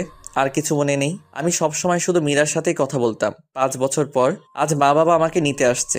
এখন মীরাও আমার সাথে আর কথা বলে না। আমি জানি মীরা মারা গেছে। তারপর মা বাবা আমাকে বাসায় নিয়ে এসে বলল, কাব্য, বাবা, তুমি 5 বছর পাগল হয়ে পাবনা মানসিক হসপিটালে ছিলে, আর এই 5 বছরে আমাদের অনেক পরিবর্তন হয়ে গেছে। আমরা আজ নিঃস্ব, ব্যবসাতে ক্ষতি হয়েছে, ব্যাংকের লোক ঋণের পরিশোধ করতে বাড়িটাও বিক্রি করে দিয়েছি, এখন এই বাসাতে ভাড়া আছি। বাবার কথাগুলো শুনে আমার নিজের অজান্তেই চোখের কোণে পানি চলে আসলো। আমার বাবা এই বয়সে মানুষের অফিসে কাজ করে। তারপর আমি মনে মনে ভাবলাম, আমার কোনো না কোনো একটা জব করতেই হবে। যেই ভাবা সেই কাজ। কয়েক জায়গায় আবেদন করলাম, সাথে একটা প্রাইভেট প্রতিষ্ঠানে শিক্ষকতা করার জন্য আবেদন করলাম। সপ্তাহখানেক পর নোটিশ আসলো, সেই প্রতিষ্ঠানে আমাকে জয়েন করতে বলেছে। আর এইভাবে দিনগুলো ভালোই কাটছিল। কিন্তু প্রতি রাতেই মীরার স্মৃতিগুলো আমাকে ঘুমাতে দেয় না। মীরার সেই দুষ্টমিগুলো আজও আমাকে কাঁদায়। প্রতি রাতে আমি মীরার ছবি বুকে নিয়ে ঘুমাই। খুব কষ্ট হয়। মাঝরাতে মোনাজাতে শুধু একটা কথাই বলি, আল্লাহ আমার স্ত্রীকে ভালো রেখো। এদিকে একদিন আমি স্কুলে একটা বাচ্চাকে দেখে খুব অবাক হয়ে গেলাম। কি সুন্দর করে হাসে, ঠিক মীরার মতো। কি মায়াবী চাহনি, মনে হচ্ছে এই যেন মীরার প্রতিচ্ছবি তার মাঝে দেখতে পাচ্ছি। তারপর আমি মেয়েটাকে ডাক দিয়ে বললাম, তোমার নাম কি মামনি? আসসালামু আলাইকুম। ওয়ালাইকুম আসসালাম। উত্তরটা দিয়ে মনে মনে ভাবতে লাগলাম, এতটুকু একটা বাচ্চা মেয়ে হাই হ্যালো না বলে সালাম দিল। আপনি কি জানেন না কার সাথে কথা বলতে হলে সালাম দিতে হয়? আর আমার নাম তাসনিয়া করিমা রাইসা। নামটা শুনে বুকটা কেমন যেন কেঁপে উঠল। আচ্ছা, আপনি আমাদের নতুন টিচার? হ্যাঁ মামনি, আমি তোমাদের নতুন টিচার। এই না চকলেট, আজ থেকে আমরা ফ্রেন্ড, কেমন? ফ্রেন্ড। তুমি আমার থেকে চকলেট নিলে তুমি আমাকে পাপ্পি দিবে না? তুমি একটা কিপ্তি কেন? তোমার সাথে আগে কান ধরো, কান ধরে বলবে রাজকন্যার সাথে আর কোনদিন অপরাধ করবো না। তুমি জানো না রাইসা নামের অর্থ রানী? মামনি, আমি না তোমার টিচার? টিচারকে কান ধরতে বলা লাগে? টিচার না ছাই, তুমি এখন আমার বন্ধু। কিছুক্ষণ আগে চকলেট দিয়ে বন্ধু বানিয়েছি। তোমার টিচার গিয়ে ওলা ক্লাসে দেখায়ও। এখন কান ধরো, নইলে ফাইন দেবো। কথাগুলো বলে মুখ চেপে হেসে দিল। আমি কি বলবো ঠিক ভেবে পাচ্ছি না, খুব হাসি পাচ্ছে। মেয়েটার চোখের দিকে তাকিয়ে দেখি মেয়েটা রাগী লোক নিয়ে তাকিয়ে আছে। কি হলো, আমার কথা বুঝনি? বন্ধু হলি কেন? বন্ধু হয়েছে যেহেতু কান ধরে বলো, আর অপরাধ হবে না। যদি কান না দেবো তাহলে দাঁত পড়ে যাবে, আর দাঁত পড়ে গেলে বিয়ে হবে না। তারপর আমি রাইসার কথা শুনে কান ধরে বললাম, আচ্ছা আমার ভুল হয়ে গেছে, আর এমন ভুল হবে না। বলেই মেয়েটাকে টান দিয়ে কোলে নিয়ে গালে মুখে চুমু দিয়ে বললাম, মামুনি এখন হয়েছে? বেশ হয়েছে, তুমি খুব ভালো। তখন হঠাৎ পাশ থেকে 10 বছরের মতো একটা মেয়ে এসে বলল, রাইসা, আব্বু এসেছে, চলো, দাঁড়িয়ে আছে। ও আপু, তুমি আমার ফ্রেন্ডের সাথে পরিচয় হই না? এই যে স্যার, এটা আমার আপু রিচি। রিচি আপু, স্যারকে সালাম দাও। আসসালামু আলাইকুম, আমি রিচি। স্যার আজকে আসি। বলতে হঠাৎ দেখি একটা ভদ্রলোক এসে রাইসাকে কোলে নিল। রাইসা বাবাই বাবাই বলে লোকটাকে জড়িয়ে ধরলো। তারপর লোকটা রাইসা আর রিচিকে নিয়ে গাড়ি করে চলে গেল। মনে মনে ভাবলাম, আজ যদি মীরা বেঁচে থাকতো তাহলে আমাদের সন্তানটাও ঠিক এতটুকু বড়ই হতো। তখন নিজের অজান্তেই চোখের পাতাটা ভিজে উঠল, আর সাথে সাথেই মীরার চাঁদ মুখটা ভেসে উঠছে স্মৃতিপটে। এদিকে বাসায় এসে দেখি বাবা অসুস্থ। তারপর বাবাকে নিয়ে হসপিটালে গেলাম। ডাক্তারের রুমে গিয়ে স্কুলের সেই ভদ্রলোকটাকে দেখলাম কেমন বিচলিত ভঙ্গিতে বসে আছে। তারপর ডাক্তার লোকটিকে বলল, রফিক সাহেব, যদি ও নেগেটিভ রক্ত না পাওয়া যায় 4 ঘন্টার ভেতর, তাহলে আপনার মেয়েকে বাঁচানো সম্ভব না। এদিকে আমি একজন ডাক্তারকে নিয়ে বাবাকে দেখালাম। ডাক্তার বলল, তেমন কিছু না, হয়নি, শুধু প্রেশারটা একটু বেড়েছে। তারপর আমি বাবার বেড থেকে বের হয়ে পাশের বেডের দিকে তাকাতেই বুকটা কেমন যেন উহু করে কেঁদে উঠল। কি মায়াবী মুখটা, কেমন যেন অন্ধকারে ঢাকা পড়ে গেছে। মুখে অক্সিজেন মাস্ক লাগানো, মনে হচ্ছে এ যেন আমার নিজের আপন কেউ। আর কেন আমার এতটা কষ্ট হচ্ছে মেয়েটাকে দেখে, বুকের ভেতর চিনচিনে ব্যথা করছে। তারপর আমি ডাক্তারের রুমে গিয়ে বললাম, মেয়েটার কি হয়েছে? তখন পাশ থেকে লোকটি বলল, গতকাল স্কুল থেকে আসার সময় আমাদের গাড়ি নিয়ন্ত্রণ হারিয়ে অ্যাক্সিডেন্ট হয়। রায়সা মামনির প্রচুর ব্লাড যায়, মাথায় অনেক আঘাত পেয়েছে। তার মা মেয়ের খবর শুনে অজ্ঞান হয়ে পড়ে আছে। মেয়েটা যদি কিছু হয়ে যায় তাহলে তার মা বাঁচবে না। যদি এখন রক্ত না পাওয়া যায়, আল্লাহ যে কি করবেন। কথাটা বলেই কেঁদে দিল। এদিকে এক নার্স এসে বলল, স্যার, চট্টগ্রামের আশেপাশে প্রায় সব ব্লাড ব্যাংকে খবর নিয়েছি, কিন্তু কোথাও রক্ত পাওয়া গেল না। এদিকে পেশেন্টের অবস্থা ভালো না, জানি না কি হবে। নার্সের কথাটা শুনে রফিক সাহেব কেঁদে দিলেন। আমার কেন যেন কথাগুলো শুনে খুব কষ্ট হচ্ছে।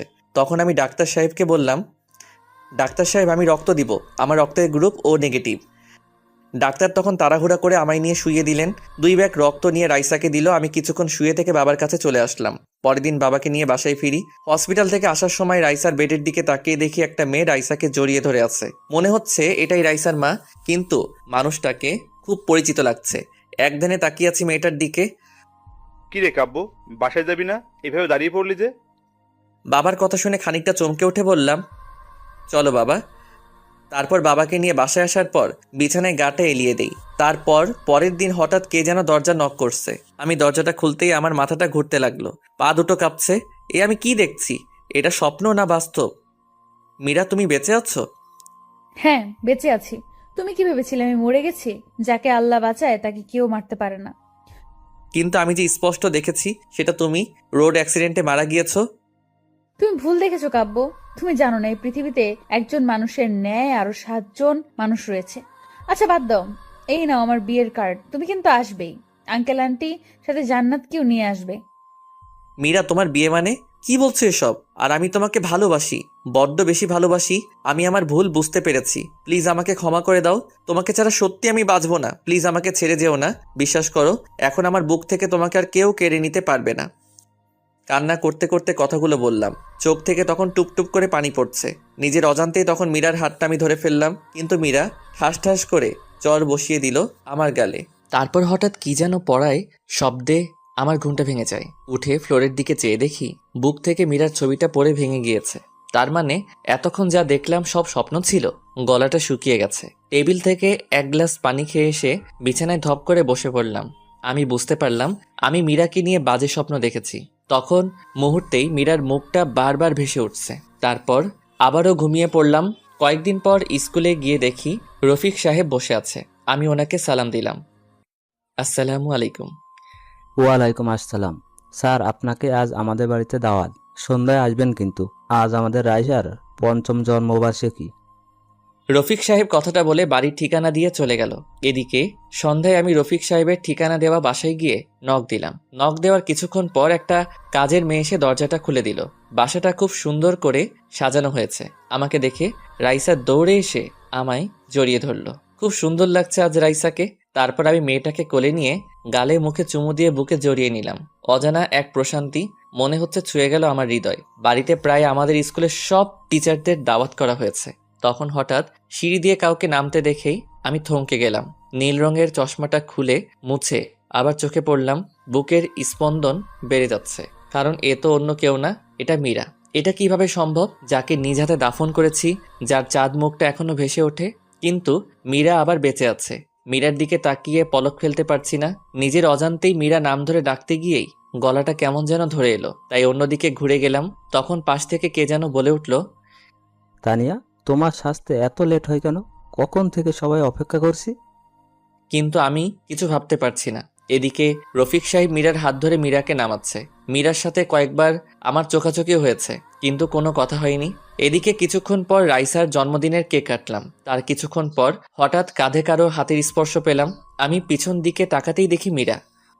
আসসালামু আলাইকুম, আমি তানিয়া রেজওয়ান রফিক। ওয়ালাইকুম আসসালাম, কেমন আছেন? জি ভালো। আমি আপনার কাছে অনেক কৃতজ্ঞ। আপনি আমাদের কলেজের টুকরাকে রক্ত দিয়ে বাঁচিয়েছেন। রাইসার আব্বুর কাছে আপনার কথা শুনেছি। আপনি কি বিয়ে করেছেন? একদিন ম্যাডামকে নিয়ে বেড়াতে আসবেন। মীরার এই প্রশ্নের জবাবে আমি কি বলবো ঠিক বুঝতে পারছি না। এটা আমার মীরা নয়, কিন্তু মনে হচ্ছে এটাই আমার ভালোবাসার মানুষ, আমার স্ত্রী। কিন্তু আমি কিছু ভাবতে পারছি না, বুকটা ফেটে যাচ্ছে। না, এখানে আর থাকা সম্ভব হচ্ছে না আমার, তাই বিদায় নিয়ে চলে আসছি। আসার সময় বাড়ির গেট পর্যন্ত রাইসা আর তার মা এগিয়ে দিয়ে গেল। বাসায় এসে মীরার স্মৃতিগুলো ভাবতে লাগলাম। আমি জানি এটা মীরা নয়, কিন্তু কেন যেন বারবার আমার মন বলছে এটাই মীরা, এটাই আমার পিচ্চি বউ মীরা। তারপর থেকে এখন প্রায় তাদের বাসার নিচে দাঁড়িয়ে থাকি। দেখি প্রতিদিন কোথায় যেন যায় তানিয়া, যাকে আমার মন বলে এটা তানিয়া নয়, মীরা।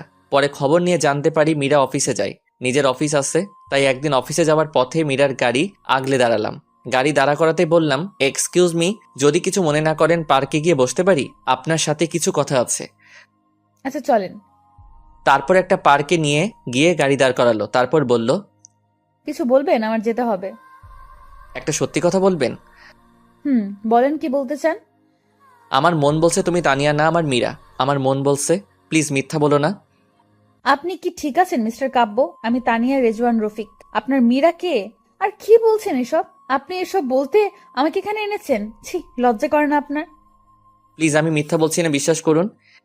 এরপর মীরার সাথে ঘটে যাওয়া সবকিছু তাকে খুলে বললাম। তারপর উনি বলল, কি আশ্চর্য, আপনি কি আমাকে নাটকের স্ক্রিপ্ট শোনাচ্ছেন? প্লিজ, আমি জানি তুমি আমার মীরা, তুমি আমার সাথে মিথ্যা বলছো। কি আশ্চর্য, আমার বিয়ে হয়েছে, বাচ্চাও আছে দুটো। প্লিজ মীরা, তুমি আমার মীরা, বলো তুমি মিথ্যা বলছো। আমার মন কখনো মিথ্যা বলে না। কথাটা বলেই মীরার হাতটা ধরে ফেললাম, আর সাথে সাথে মীরা হাতটা ছাড়িয়ে ঠাস ঠাস করে চর বসিয়ে দিয়ে বলতে লাগলো, আমি আপনাকে অনেক ভালো ভেবেছিলাম, কিন্তু আপনার যে চরিত্র খারাপ তা এখন আর বোঝার বাকি রইল না আমার। লজ্জা করে না অন্যের স্ত্রীর হাত ধরতে? আপনার কি বউ নেই? আর আপনি ভালো করে জানেন আমার স্বামী আর 2টা মেয়ে আছে। তারপরও আমাকে কেন বিরক্ত করেন? নির্ঘাত আমার মেয়ের জীবন বাঁচানোর জন্য আজ আপনাকে লোক ডেকে অপমান করলাম না, নইলে আজ আপনাকে পুলিশে দিতাম। ছোট লোক, নারীদের সম্মান করতে শিখেননি, মনে হয় জন্মের দোষ রয়েছে আপনার। কথাটা বলে জিভে কামড় দিল মীরা। এদিকে তানিয়া, যাকে মীরা ভেবে নিজের অজান্তে হাতটা ধরে ফেলেছিলাম, কিন্তু সে তো আমার মীরা না। নিজের প্রতি আজ প্রচন্ড ঘৃণা হচ্ছে। আজ আমার জন্য মা বাবা কথা শুনলো। সরি, আমি ঠিক এমনটি বলতে চাইনি। না, ঠিক আছে, বলবেন না কেন? আমি যে হতবাকা নিজের স্ত্রীকে কত কষ্ট দিয়েছি, এতটা ভালোবাসা সত্ত্বেও তাকে দূরে সরিয়ে দিয়েছি। তবে জানেন, এখনো মাঝরাতে উঠে তার জন্য কান্না করি। তার ছবিটা বুকে নিয়ে ঘুমাই, তার ডায়েরিটা বুকে নিয়ে প্রতি রাতে কাঁদি। 5 বছর পাগল হয়ে পাবনায় ছিলাম, জানি না আর কত কষ্ট পাবো। আল্লাহ আরও আমাকে কষ্ট দেন যেন। জানেন, যেদিন আপনাকে দেখছি সেদিন আপনার মন বলছে আপনি আমার মীরা, আমার কলিজার টুকরার মতো। কিন্তু না, সেটা আমারই ভুল। কারো মতো দেখতে বা কথা বলতে পারলেই সে যে আপন কেউ হবে তা তো কথা নয়। ক্ষমা করে দিবেন, ভালো থাকবেন। এই যে ডায়েরিটা, এখানে সব লেখা আছে। আবারও বলছি আপনাকে, আমার স্ত্রী ভেবে ডিস্টার্ব করার জন্য দুঃখিত। খুব বাজে তো আমি, তাই। আচ্ছা, আসি। চোখ দিয়ে অঝরে পানি পড়ছে। আর বাঁচার ইচ্ছে করছে না, বুকটা ফেটে যাচ্ছে। এখন শুধু বারবার মীরার চাঁদ মুখটা ভেসে উঠছে। এদিকে কখন যে আমি মাঝ রাস্তায় এসে পড়েছি জানি না। পিছন থেকে কে যেন আমাকে ডাকছে। আমি পিছন দিকে চেয়েই দেখি তানিয়া হাত দিয়ে ইশারা দিয়ে সরে যেতে বলছে, আর আমি শুধু মুগ্ধ নয়নে তাকিয়ে আছি। এদিকে তানিয়া দৌড়ে আসছে। কি সুন্দর লাগছে, মনে হচ্ছে আমার কলিজার টুকরা মীরা দৌড়ে আসছে আমাকে ভালোবাসার পরম শিহরণে জড়িয়ে নেওয়ার জন্য। হঠাৎ কি যেন ধাক্কা দিয়ে শূন্যে উড়িয়ে ফেলে দিল। পাশ দিয়ে একটা বাস চলে গেল। আমি ধাক্কা খেয়ে রাস্তার একপাশে গড়িয়ে পড়লাম। চোখ দুটো রক্তে বন্ধ হয়ে আসছে, নাক মুখ দিয়ে রক্ত বের হচ্ছে। অনুভব করতে পারছি কেউ বুকের সাথে শক্ত করে জড়িয়ে ধরে আছে আমায়, আর বলছে, ক্ষমা করে দাও আমায়, আমি তোমার মীরা, তোমার কিছুই হবে না, আমাকে ছেড়ে কোথাও যেতে পারো না তুমি। তারপর আর কিছু মনে নেই। অন্যদিকে একদল লোক এসে আমাকে হাসপাতালে নিয়ে যায়। এদিকে মীরাকে আজ পাগল পাগল লাগছে। ফোনটা বের করেই কাব্যর বাবার কাছে ফোন দিয়ে কাঁদতে লাগলো। কিরে মা, কাঁদছিস কেন? বাবা কাব্য, কাব্য, কি হয়েছে কাব্যর? বাবা কাব্য অ্যাক্সিডেন্ট করেছে। বাবা ওকে ছাড়া আমি বাঁচবো না, ওকে বাঁচান বাবা। আমার মেয়েটার কি হবে বাবা? আপনি প্লিজ সদর হাসপাতালে আসেন। এদিকে মীরার মুখে কাব্য বাবার দুর্ঘটনার কথা শুনে তার পায়ের নিচের মাটি সরে গেল। তাড়াতাড়ি তার মাকে ডেকে বলল, কই গো কাব্যর মা, চলো হসপিটালে যেতে হবে, আমাদের কাব্য অ্যাক্সিডেন্ট। কথাটা বলতে গিয়ে গলাটা ধরে গেল। কি হয়েছে আমার বাবার? তোমাকে বলেছিলাম আমার ছেলেটাকে আর কষ্ট দিও না, কিন্তু তোমরা সবাই মিলে আমার ছেলেটাকে প্রতি রাতে কাঁদিয়েছো। এদিকে হসপিটালে এসে দেখে কাব্যকে অপারেশন থিয়েটারে নিয়ে গেছে। মীরা কাঁদছে। রফিক সাহেবও আসছে, মীরাকে বোঝাচ্ছে। মীরা মাকে জড়িয়ে ধরে কাঁদতে কাঁদতে বলল, মা ও কোনো কথা বলছে না, ওকে ছাড়া সত্যি আমি মরে যাব। ওই আমার নিঃশ্বাস, আমি বাঁচবো না মা কাব্যকে ছাড়া। ওকে চিরদিনের জন্য পাওয়ার জন্য কত কিছুই না করেছি। এখনো প্রতি রাতে তার দেওয়া শেষ অবলম্বন রাইসাকে বুকে নিয়ে বেঁচে আছি। তখন হঠাৎ অপারেশন থিয়েটার থেকে একজন ডাক্তার বেরিয়ে আসতে মীরা দৌড়ে গেল। প্লিজ ডাক্তার বলেন আমার স্বামী কেমন আছে, ওর কিছু হবে না তো? প্লিজ ডক্টর, চুপ করে থাকবেন না। কিন্তু ডাক্তার চোখ থেকে পানি ছেড়ে দিয়ে বলল, দেখুন, আমরা আমাদের সর্বাত্মক চেষ্টা করেছি, কিন্তু এখন আমাদের আর করার কিছু নেই। আল্লাহকে ডাকেন, তিনি যদি ইচ্ছা করেন তাহলে বাঁচাতে পারেন। রোগী ক্রিটিক্যাল অবস্থায় আছে। ডাক্তারের কথা শুনে মীরার পায়ের তলার মাটি সরে গেল। চোখ থেকে টুপটাপ করে পানি ঝরছে। ডক্টর সাহেব, আমি কি কাব্যের সাথে দেখা করতে পারি? যান, তবে কোনো কথা বলবেন না। এদিকে মীরা ডাক্তারের কথা মতো ক্যাবিনে ঢুকতেই বুকটা হু হু করে কেঁদে দিল। সারা মুখ ব্যান্ডেজ করা, মুখে অক্সিজেন মাস্ক লাগানো। খুব কষ্ট লাগছে মীরার কাছে। কাব্যের মায়াবী মুখটা বারবার ভেসে উঠছে। মীরা কিছু ভাবতে পারছে না। তখন কাব্যের পা দুটি জড়িয়ে ধরে কাঁদতে লাগলো, আর কাঁদতে কাঁদতে বলল, কাব্য প্লিজ আমায় ক্ষমা করে দাও, আমায় ছেড়ে কোথাও যেও না, তোমার পায়ের নিচে থাকতে দিও আমায়। তোমার পায়ের নিচে যে আমার সব সুখ। আমি তোমাকে অনেক কষ্ট দিয়েছি, প্লিজ আমায় ছেড়ে দিও না। তুমি না বলেছো তোমার যদি কখনো মেয়ে হয় তার নাম রাইসা রাখবে? তুমি জানো না রাইসা তোমার আর আমার মেয়ে? জানো, তোমার মেয়ে জানে তুমি ওর বাবা। তোমাকে কতবার বাবা ডেকে বুকে জড়িয়ে নিতে চেয়েছিল, কিন্তু আমি তোমাকে বাবা বলে ডাকতে দেইনি। তুমি তোমার মেয়েকে বুকে জড়িয়ে নেবে না? ওই তোমার জীবন, আমার বেঁচে থাকার অবলম্বন। তোমাকে ছাড়া যে আমাকে কল্পনাও করতে পারি না। কথাগুলো বলতে বলতে পা দুটো বুকের সাথে জড়িয়ে কাঁদতে লাগলো, আর সমানে চুমু খেতে লাগলো। এদিকে পেছন থেকে একজন নার্স এসব দেখে নিজের অজান্তে কেঁদে দিয়েছে। তারপর মীরার কাঁধে হাত রেখে বলল, বোন প্লিজ এভাবে কান্না করো না, রোগীর ক্ষতি হবে, আল্লাহকে ডাকো। নার্সের কথা শুনে কাব্যের পা ছেড়ে দিলাম। কলিজাটা ফেটে যাচ্ছে। বাসা থেকে ফোন দিল, রাইসা নাকি খুব কাঁদছে। তার বাবার জন্য কেউ তার কান্না থামাতে পারছে না। রাইসা শুনেছে কাব্য নাকি অ্যাক্সিডেন্ট করেছে। তারপর আমি বাবাকে বলে বাসায় যাওয়ার জন্য বের হতেই এক লোক বলল, ম্যাডাম, হসপিটালে আসার সময় আপনার হাতে ডায়েরিটা ছিল। তারপর মীরা ডায়েরিটা হাতে নিয়ে বাসায় আসতেই, তুমি আমার বাসায় আসবে না, তুমি বাবাইকে কষ্ট দিয়েছো, আমি সব শুনেছি। তুমি আঙ্কেলকে ফোনে যখন বলেছো বাবা অ্যাক্সিডেন্ট করেছে, তাও আবার তোমার জন্য, তুমি আমাকে বাবা ডাকতে দাওনি। আমার বাবা অনেক ভালো, আমার জন্য সেদিন কান ধরেছিল, আমাকে জড়িয়ে ধরেছিল, আমাকে আদর করেছিল। আমি বাবাই ডাকতে চেয়েও আমি বাবাই দেখতে পারিনি, কারণ তুমি ডাকতে নিষেধ করেছো বলে। তুমি ছোটবেলায় বাবার ছবি দেখে বলেছো এটা তোর বাবা। যেদিন বাবাকে প্রথম দেখলাম সেদিন দৌড়ে বাবার কোলে গেলাম, কিন্তু বলতে পারিনি তুমি আমায় ছেড়ে কোথাও যাবে না। যেই দিন স্কুলের মেয়েরা বাবার কোলে চড়তো তখন তাদের বাবা তাদেরকে জড়িয়ে রাখতো, তখন আমি তাদের দিকে চেয়ে থাকি, আমার খুব কষ্ট লাগতো। কান্না করতে করতে কথাগুলো বলল রাইসা। রাইসা মামুনি, বাবাই ভালো হয়ে যাবে। মা আমার, তুমি কেঁদো না। তুমি আমার মা ডাকবে না, তুমি আমার কেউ না, তুমি আমার বাবাইকে কষ্ট দিয়েছো, আমার বাবাইকে বাবাই বলে ডাকতে দাওনি কেন? কথাগুলো বলে কাঁদতে কাঁদতে রুমে গিয়ে দরজা লাগিয়ে দিল রাইসা। আমি কি করব? রাইসার কথাগুলো শুনে কলিজা ফেটে যাচ্ছে। সত্যি তো, তোর বাবার থেকে রাইসাকে আমি দূরে রেখেছি। বারবার কাব্যের কথা মনে পড়ছে। রফিক ভাইয়াও কিছু বলছে না, শুধু বলল, মানুষটাকে বড্ড বেশি কষ্ট দেওয়া হয়ে গেছে রে মীরা।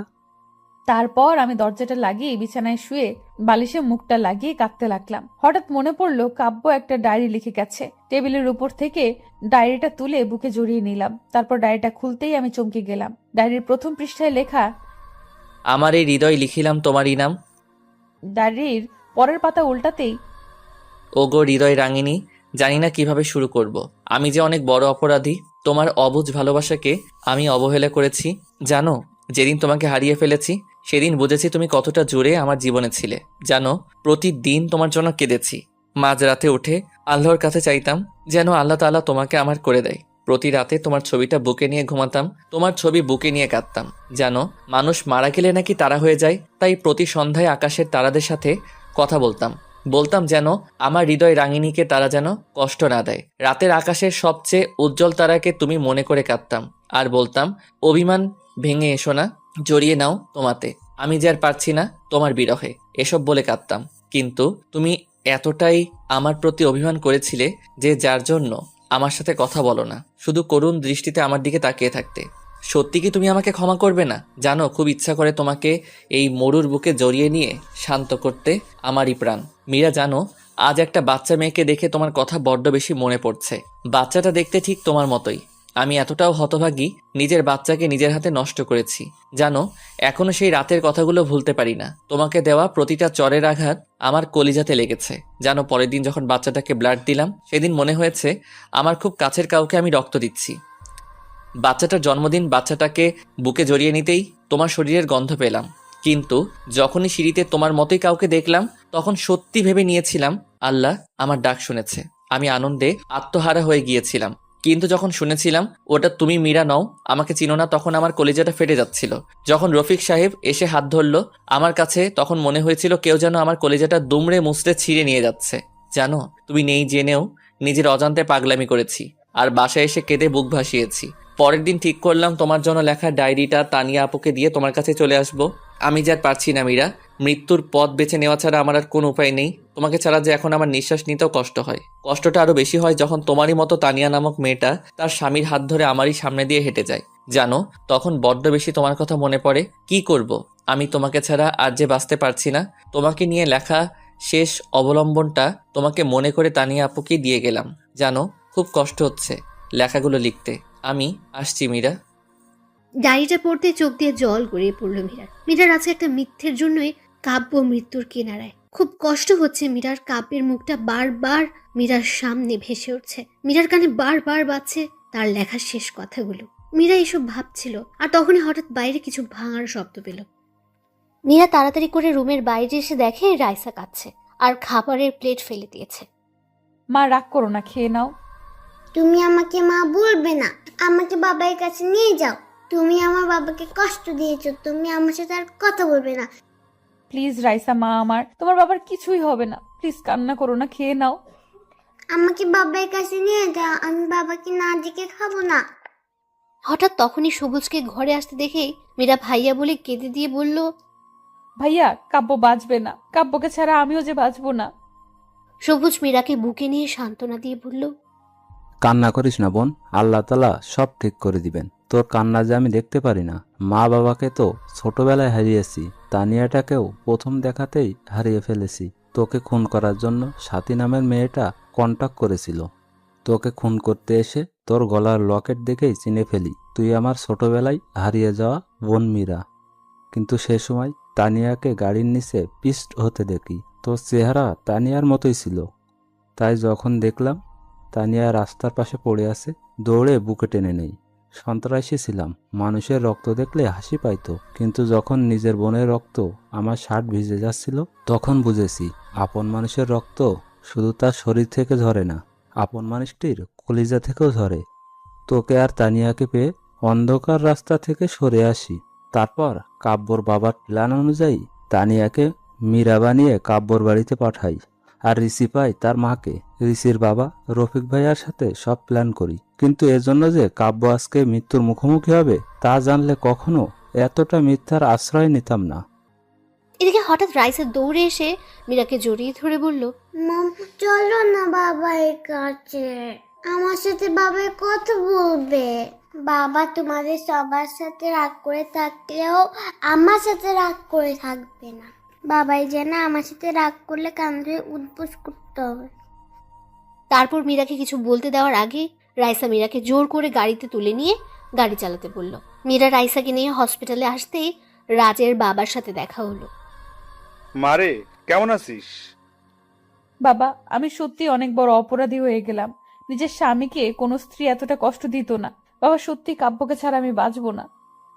অন্যদিকে রাইসা তার রুমে গিয়েই বলতে লাগলো, বাবাই বাবাই কেমন আছো তুমি? কথা বলবে না আমার সাথে বাবাই? তোমাকে মম কষ্ট দিয়েছে?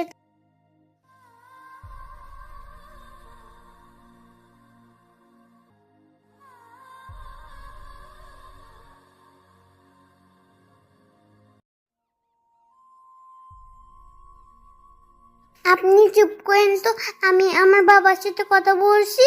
দেখছেন না? কথা বলবেন না একদম, বাবাই রাগ করবে। বাবা জানো মা তোমার জন্য কত কান্না করেছে? তোমাকে আমি ছোটবেলায় দেখেছি মায়ের সাথে একটি ছবিতে। বাবাই স্কুলের ছেলে মেয়েরা তার বাবার সাথে ঘুরে বেড়ায়, তাদের বাবা তাদেরকে চকলেট আইসক্রিম কিনে দেয়। আমি কিচ্ছু চাই না, তুমি কথা বলো বাবাই, তাহলেই হবে। কথা বলছো না কেন? দেখছো না তোমার রাইসটা কাঁদছে? প্লিজ বাবা কথা বলো, আর চুপ করে থেকো না। তোমার এত অভিমান কিসের বাবাই? আমাকে একটু জড়িয়ে ধরো। মা তোমার জন্য রাতে ঘুমের মধ্যে কান্না করে। দেখো দেখো দাদু ভাইও কাঁদছে। আমি এখনো কিছুই খাইনি, তুমি আমাকে খাইয়ে দেবে না? তুমি আমাকে খাইয়ে না দিলে আমি খাবো না। কথা বলছো না কেন? আমার কষ্ট হচ্ছে বাবাই। এদিকে রাইসার কান্না দেখে সবাই কাঁদছে। মীরার কাছে মনে হচ্ছে তার কলিজাটা ফেটে যাচ্ছে। কিছুক্ষণ পর কাব্য কেমন যেন করতে লাগলো। ডাক্তার এসে দেখতে কেমন যেন নড়াচড়া বন্ধ করে দিল। তারপর রুম থেকে বের হয়ে ডাক্তার চোখের পানি ছেড়ে দিয়ে বলল, সরি। কথাটা শুনেই মীরা হসপিটালের ফ্লোরে পড়ে গেল। সরি, আমাদের আর কিছু করার নেই। আপনারা আল্লাহকে ডাকেন, আল্লাহ যদি তাকে স্বয়ং সুস্থ করে দেয়। ডাক্তারের কথাটা শুনেই মীরা হসপিটালের ফ্লোরে পড়ে গেল। তারপর সবাই মীরাকে নিয়ে বেডে শুয়ে দিল। এদিকে সবাই কান্না করছে। রাইসা গিয়ে কাব্যের মাথায় হাত বুলিয়ে দিচ্ছে আর বাবাই বাবাই করে ডাকছে। রাইসার কান্না দেখে সবাই কাঁদছে। কাব্যের স্যালাইন নেওয়াও বন্ধ হয়ে গেছে। হঠাৎ তখনই ডাক্তার এসে কাব্যের মুখ থেকে অক্সিজেন মাস্ক খুলে দিল। তারপর স্যালাইনটাও খুলে দিয়ে বলল, কাব্য আর কোনোদিন ফিরবে না, যা ভেবেছিলাম তাই হলো। এদিকে মীরা ভাবতে পারছে না কাব্য মারা গেছে। সবাই কান্না করছে। মীরা নিস্তব্ধ হয়ে গেছে। রাইসা কাঁদছে আর বলছে, বাবাই ও বাবাই কথা বলো বাবাই, কথা বলবেন আমার সাথে? বাবাই তুমি আর আমাকে পাপ্পি দেবে না? আমার না খুব কষ্ট হচ্ছে বাবাই। আল্লাহকে পিচ্ছি বলে আমার চোখের পানি দেখে না। ও আল্লাহ, তুমি তো বলেছো ছোট বাচ্চারা নিষ্পাপ হয়, তাদের কোনো পাপ থাকে না, তাদের কথা গ্রাহ্য করতে পারো না। ও আল্লাহ দেখো আমি কাঁদছি, তুমি আমার বাবাইকে বলো আমার সাথে কথা বলতে। তুমি কথা বলতে বললে বাবাই আর চুপ করে থাকতে পারবে না। দেখো তো বাবাই আমার সাথে অভিমান করেছে, আমাকে তো কোলেই নেয় না, আদরও করে না। আমার কষ্ট হয় না বুঝি? বাবাই ও বাবাই কথা বলো। মামা দেখো বাবাই কথা বলছে না, বাবাইকে বলো কথা বলতে। এদিকে সবাই কাব্যের জানাজা করে কবরে নিয়ে যাচ্ছে। মীরা বাক রুদ্ধ হয়ে গেছে। ফ্যাল ফ্যাল করে তাকিয়ে আছে কাব্যের চলে যাওয়ার দিকে। মীরার কলিজাটা ফেলে যাচ্ছে। আজ একটা ভুলের জন্য কাব্য সারা জীবনের জন্য হারিয়ে গেল মীরার জীবন থেকে। মম বাবাইকে কোথায় নিয়ে যায় বলো না মা? বাবাইকে সবাই কোথায় নিয়ে যায়? বাবা কি রাগ করেছে তাই নিয়ে যাচ্ছে? বাবা আবার কখন আসবে মা? বললো না মা, আমার বাবাকে সবাই কোথায় নিয়ে যায়? রাইসার কথা শুনে মীরার কষ্টে বুকটা ফেটে যাচ্ছে, নিঃশ্বাস নিতে কষ্ট হচ্ছে। রাইসাকে বুকের সাথে শক্ত করে জড়িয়ে ধরেছে মীরা। রাইসাকে কি বলবে সে উত্তর যে মীরার কাছে নেই। এদিকে কাব্যকে কবরে নামালে মীরা আর থাকতে পারে না, দৌড়ে চলে যায় কবরের কাছে, গিয়ে বলতে লাগলো, আমি আমার স্বামীকে কোথাও যেতে দেব না, তোমরা কেউ আমার স্বামীকে দূরে সরিয়ে দিও না। এদিকে মীরার চিৎকার চেঁচামেচি শুনে কাব্যের বাবা মীরাকে গিয়ে জিজ্ঞেস করলো, কি হয়েছে মা, তুই কাঁদছিস কেন? বাবা কাব্যকে কবর দিয়ে দিচ্ছে। বাবা প্লিজ কাব্যকে কবর দিতে দিয়েন না, ওকে ছাড়া আমি বাঁচবো না। বাবা সত্যি ওকে ছাড়া মরে যাব। মারে, তুই দুঃস্বপ্ন দেখছিস। কাব্য বেঁচে আছে, ডাক্তার আল্লাহকে ডাকতে বলল।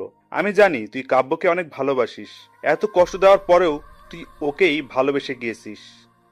বাবা কাব্য কোথায়? কাব্যর বেডে। তারপর মীরা দৌড়ে কাব্যের ব্যাটে গিয়ে দেখে রাইসা কাব্যের বুকে শুয়ে আছে, মুখে অক্সিজেন মাস্ক লাগানো, শরীরে স্যালাইন দিচ্ছে। মীরা তাড়াতাড়ি গিয়ে কাব্যের কপালে চুমু দিয়ে কাব্যের পা ধরে কাঁদতে লাগলো। প্লিজ তুমি আমাকে ছেড়ে দিও না, কিভাবে বাঁচবো আমি তোমায় ছাড়া? তুমি যে আমার জীবন, তুমি যে আমার ভালোবাসা। প্লিজ ম্যাডাম, এভাবে কাঁদবেন না, পেশেন্টের সমস্যা হবে, পারলে আল্লাহকে ডাকেন। তারপর মীরা ঘড়ির দিকে তাকিয়ে দেখে রাত 1টা বাজে। মীরা তাড়াতাড়ি গিয়ে 2 রাকাত নফল নামাজ শেষ করলো। মোনাজাতে 2 হাত উত্তোলন করে বলতে লাগলো, হে পরম করুণাময় আল্লাহ তাআলা, হে রহিম রহমান, এই শেষ রাতে পৃথিবীর সকল মানুষ যখন ঘুমন্ত, এমন সময় তোমার পবিত্র দরবারে 2টি হাত তুলে ধরেছি। ছোটকালেই মা বাবাকে হারিয়েছি, বাবার স্নেহ কি জিনিস কখনো তা পাইনি মায়ের ভালোবাসা।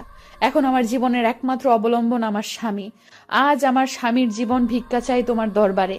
হে আল্লাহ, ফকির এক দরজায় ভিক্ষা না পেলে আরেক দরজায় যায়, আর তুমি ছাড়া তো আমার কোনো দরজা নাই। এই ভিখারিনীকে তুমি খালি হাতে ফিরিয়ে দিও না। আমি কিচ্ছু চাইনি কোনোদিন তোমার দরবারে, কোনোদিন বলিনি বা অভিযোগ করিনি মা বাবাকে কেন কেড়ে নিলে। আল্লাহ, তোমার কাছে আমার স্বামীর জীবন ভিক্ষা চাই। আল্লাহ, আমার জীবনের বদলতে হলেও আমার স্বামীকে বাঁচিয়ে দাও। আমার মেয়েকে তুমি বাবাহারা করো না। আল্লাহ তাআলা, আল্লাহ, সন্তান কাঁদলে নাকি মা সহ্য করতে পারে না। ও আল্লাহ, তুমি তো দুনিয়ার মায়ের চেয়ে তোমার বান্দাবান্দিকে লক্ষ কোটি গুণ বেশি ভালোবাসো। আল্লাহ, এই নিশি রাতে তুমি কি আমার কথা শুনতে পাচ্ছ না? আমার স্বামীকে সুস্থ করে দাও হে আল্লাহ। আমার বেঁচে থাকার অবলম্বনকে আমার কাছ থেকে সরিয়ে দিও না। নিশ্চয়ই তোমার গুনাহগার বান্দির দোয়া কবুল করেছো। এ কথা বলে মোনাজাত শেষ করে জায়নামাজে ঘুমিয়ে গেল মীরা। তারপর ভোরের আলো পড়তেই মীরার ঘুম ভেঙে গেল, আর মীরা উঠে দৌড়ে কাব্যের ব্যাডের কাছে গেল। মীরা গিয়ে দেখে কাব্যের অক্সিজেন মাস্ক খোলা। তারপর ডাক্তার এসে বলল, সরি, কাব্য আর ফিরবে না। কথাটা বলেই ডাক্তার চলে গেল। সাথে সাথেই মীরা চিৎকার করে করে কাঁদছে আর বলছে, না, আমার কাব্য আমাকে ছেড়ে কোথাও যেতে পারে না। তখন সাথে সাথে কাব্যের পা দুটো জড়িয়ে ধরে বলতে লাগলো, এই তুমি আমাকে ছেড়ে যেও না, আমি সত্যি তোমাকে ছাড়া বাঁচবো না। তোমার বুকেই যে আমার শেষ ঠিকানা, প্লিজ কথা বলো, আর চুপ করে থেকো না। এসব বলছে আর কাব্যের পা জড়িয়ে ধরে কাঁদছে মীরা। মীরা কাঁদতে কাঁদতে কাব্যের কপালে গিয়ে ভালোবাসার স্পর্শ রেখে দিল। আর তখন কে যেন মীরাকে শক্ত করে জড়িয়ে ধরলো। মীরা মাথা তুলে তাকিয়ে দেখে কাব্য মীরাকে শক্ত করে জড়িয়ে ধরেছে। তারপর কাব্য বলছে, আমি কি আমার পিচ্চি বউটাকে রেখে মরতে পারি? আমি যে আমার পিচ্চি বইটাকে বড্ড বেশি ভালোবাসি, আমার পিচ্চিটাকে কি জড়িয়ে ধরতে পারি? যা দুষ্টু। কথাটা বলে কাব্যের বুকে মুখ লুকালো মীরা। এই কি করছো? শার্ট তো ভিজে গেল। ভিজুক, কেন কষ্ট দিলে আমায়? তুমিও তো আমাকে কম কষ্ট দাওনি। 5 বছর তোমাকে ছাড়া কাটিয়েছি, তাই আমিও ডাক্তারকে সবকিছু বলে ডাক্তারের সাথে প্ল্যান করে এসব করেছি। তবে হ্যাঁ, অ্যাক্সিডেন্ট কিন্তু সত্যি সত্যি হয়েছিল।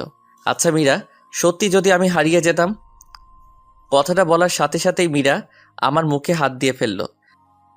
কি বলছো? তাহলে আমার কি হবে? এখনো তো বাসরাত বাকি, আর এখন আমি কিন্তু আর পিচ্ছি না। আমি তখন হেসে দিয়ে মীরাকে জড়িয়ে ধরলাম, আর তখনই হঠাৎ রাইসা এসে বলল, বাবাই শুধু মাকে আদর করবে, আমায় আদর করবে না? তারপর আমি রাইসাকে কোলে নিয়ে দুজনেই হেসে দিলাম।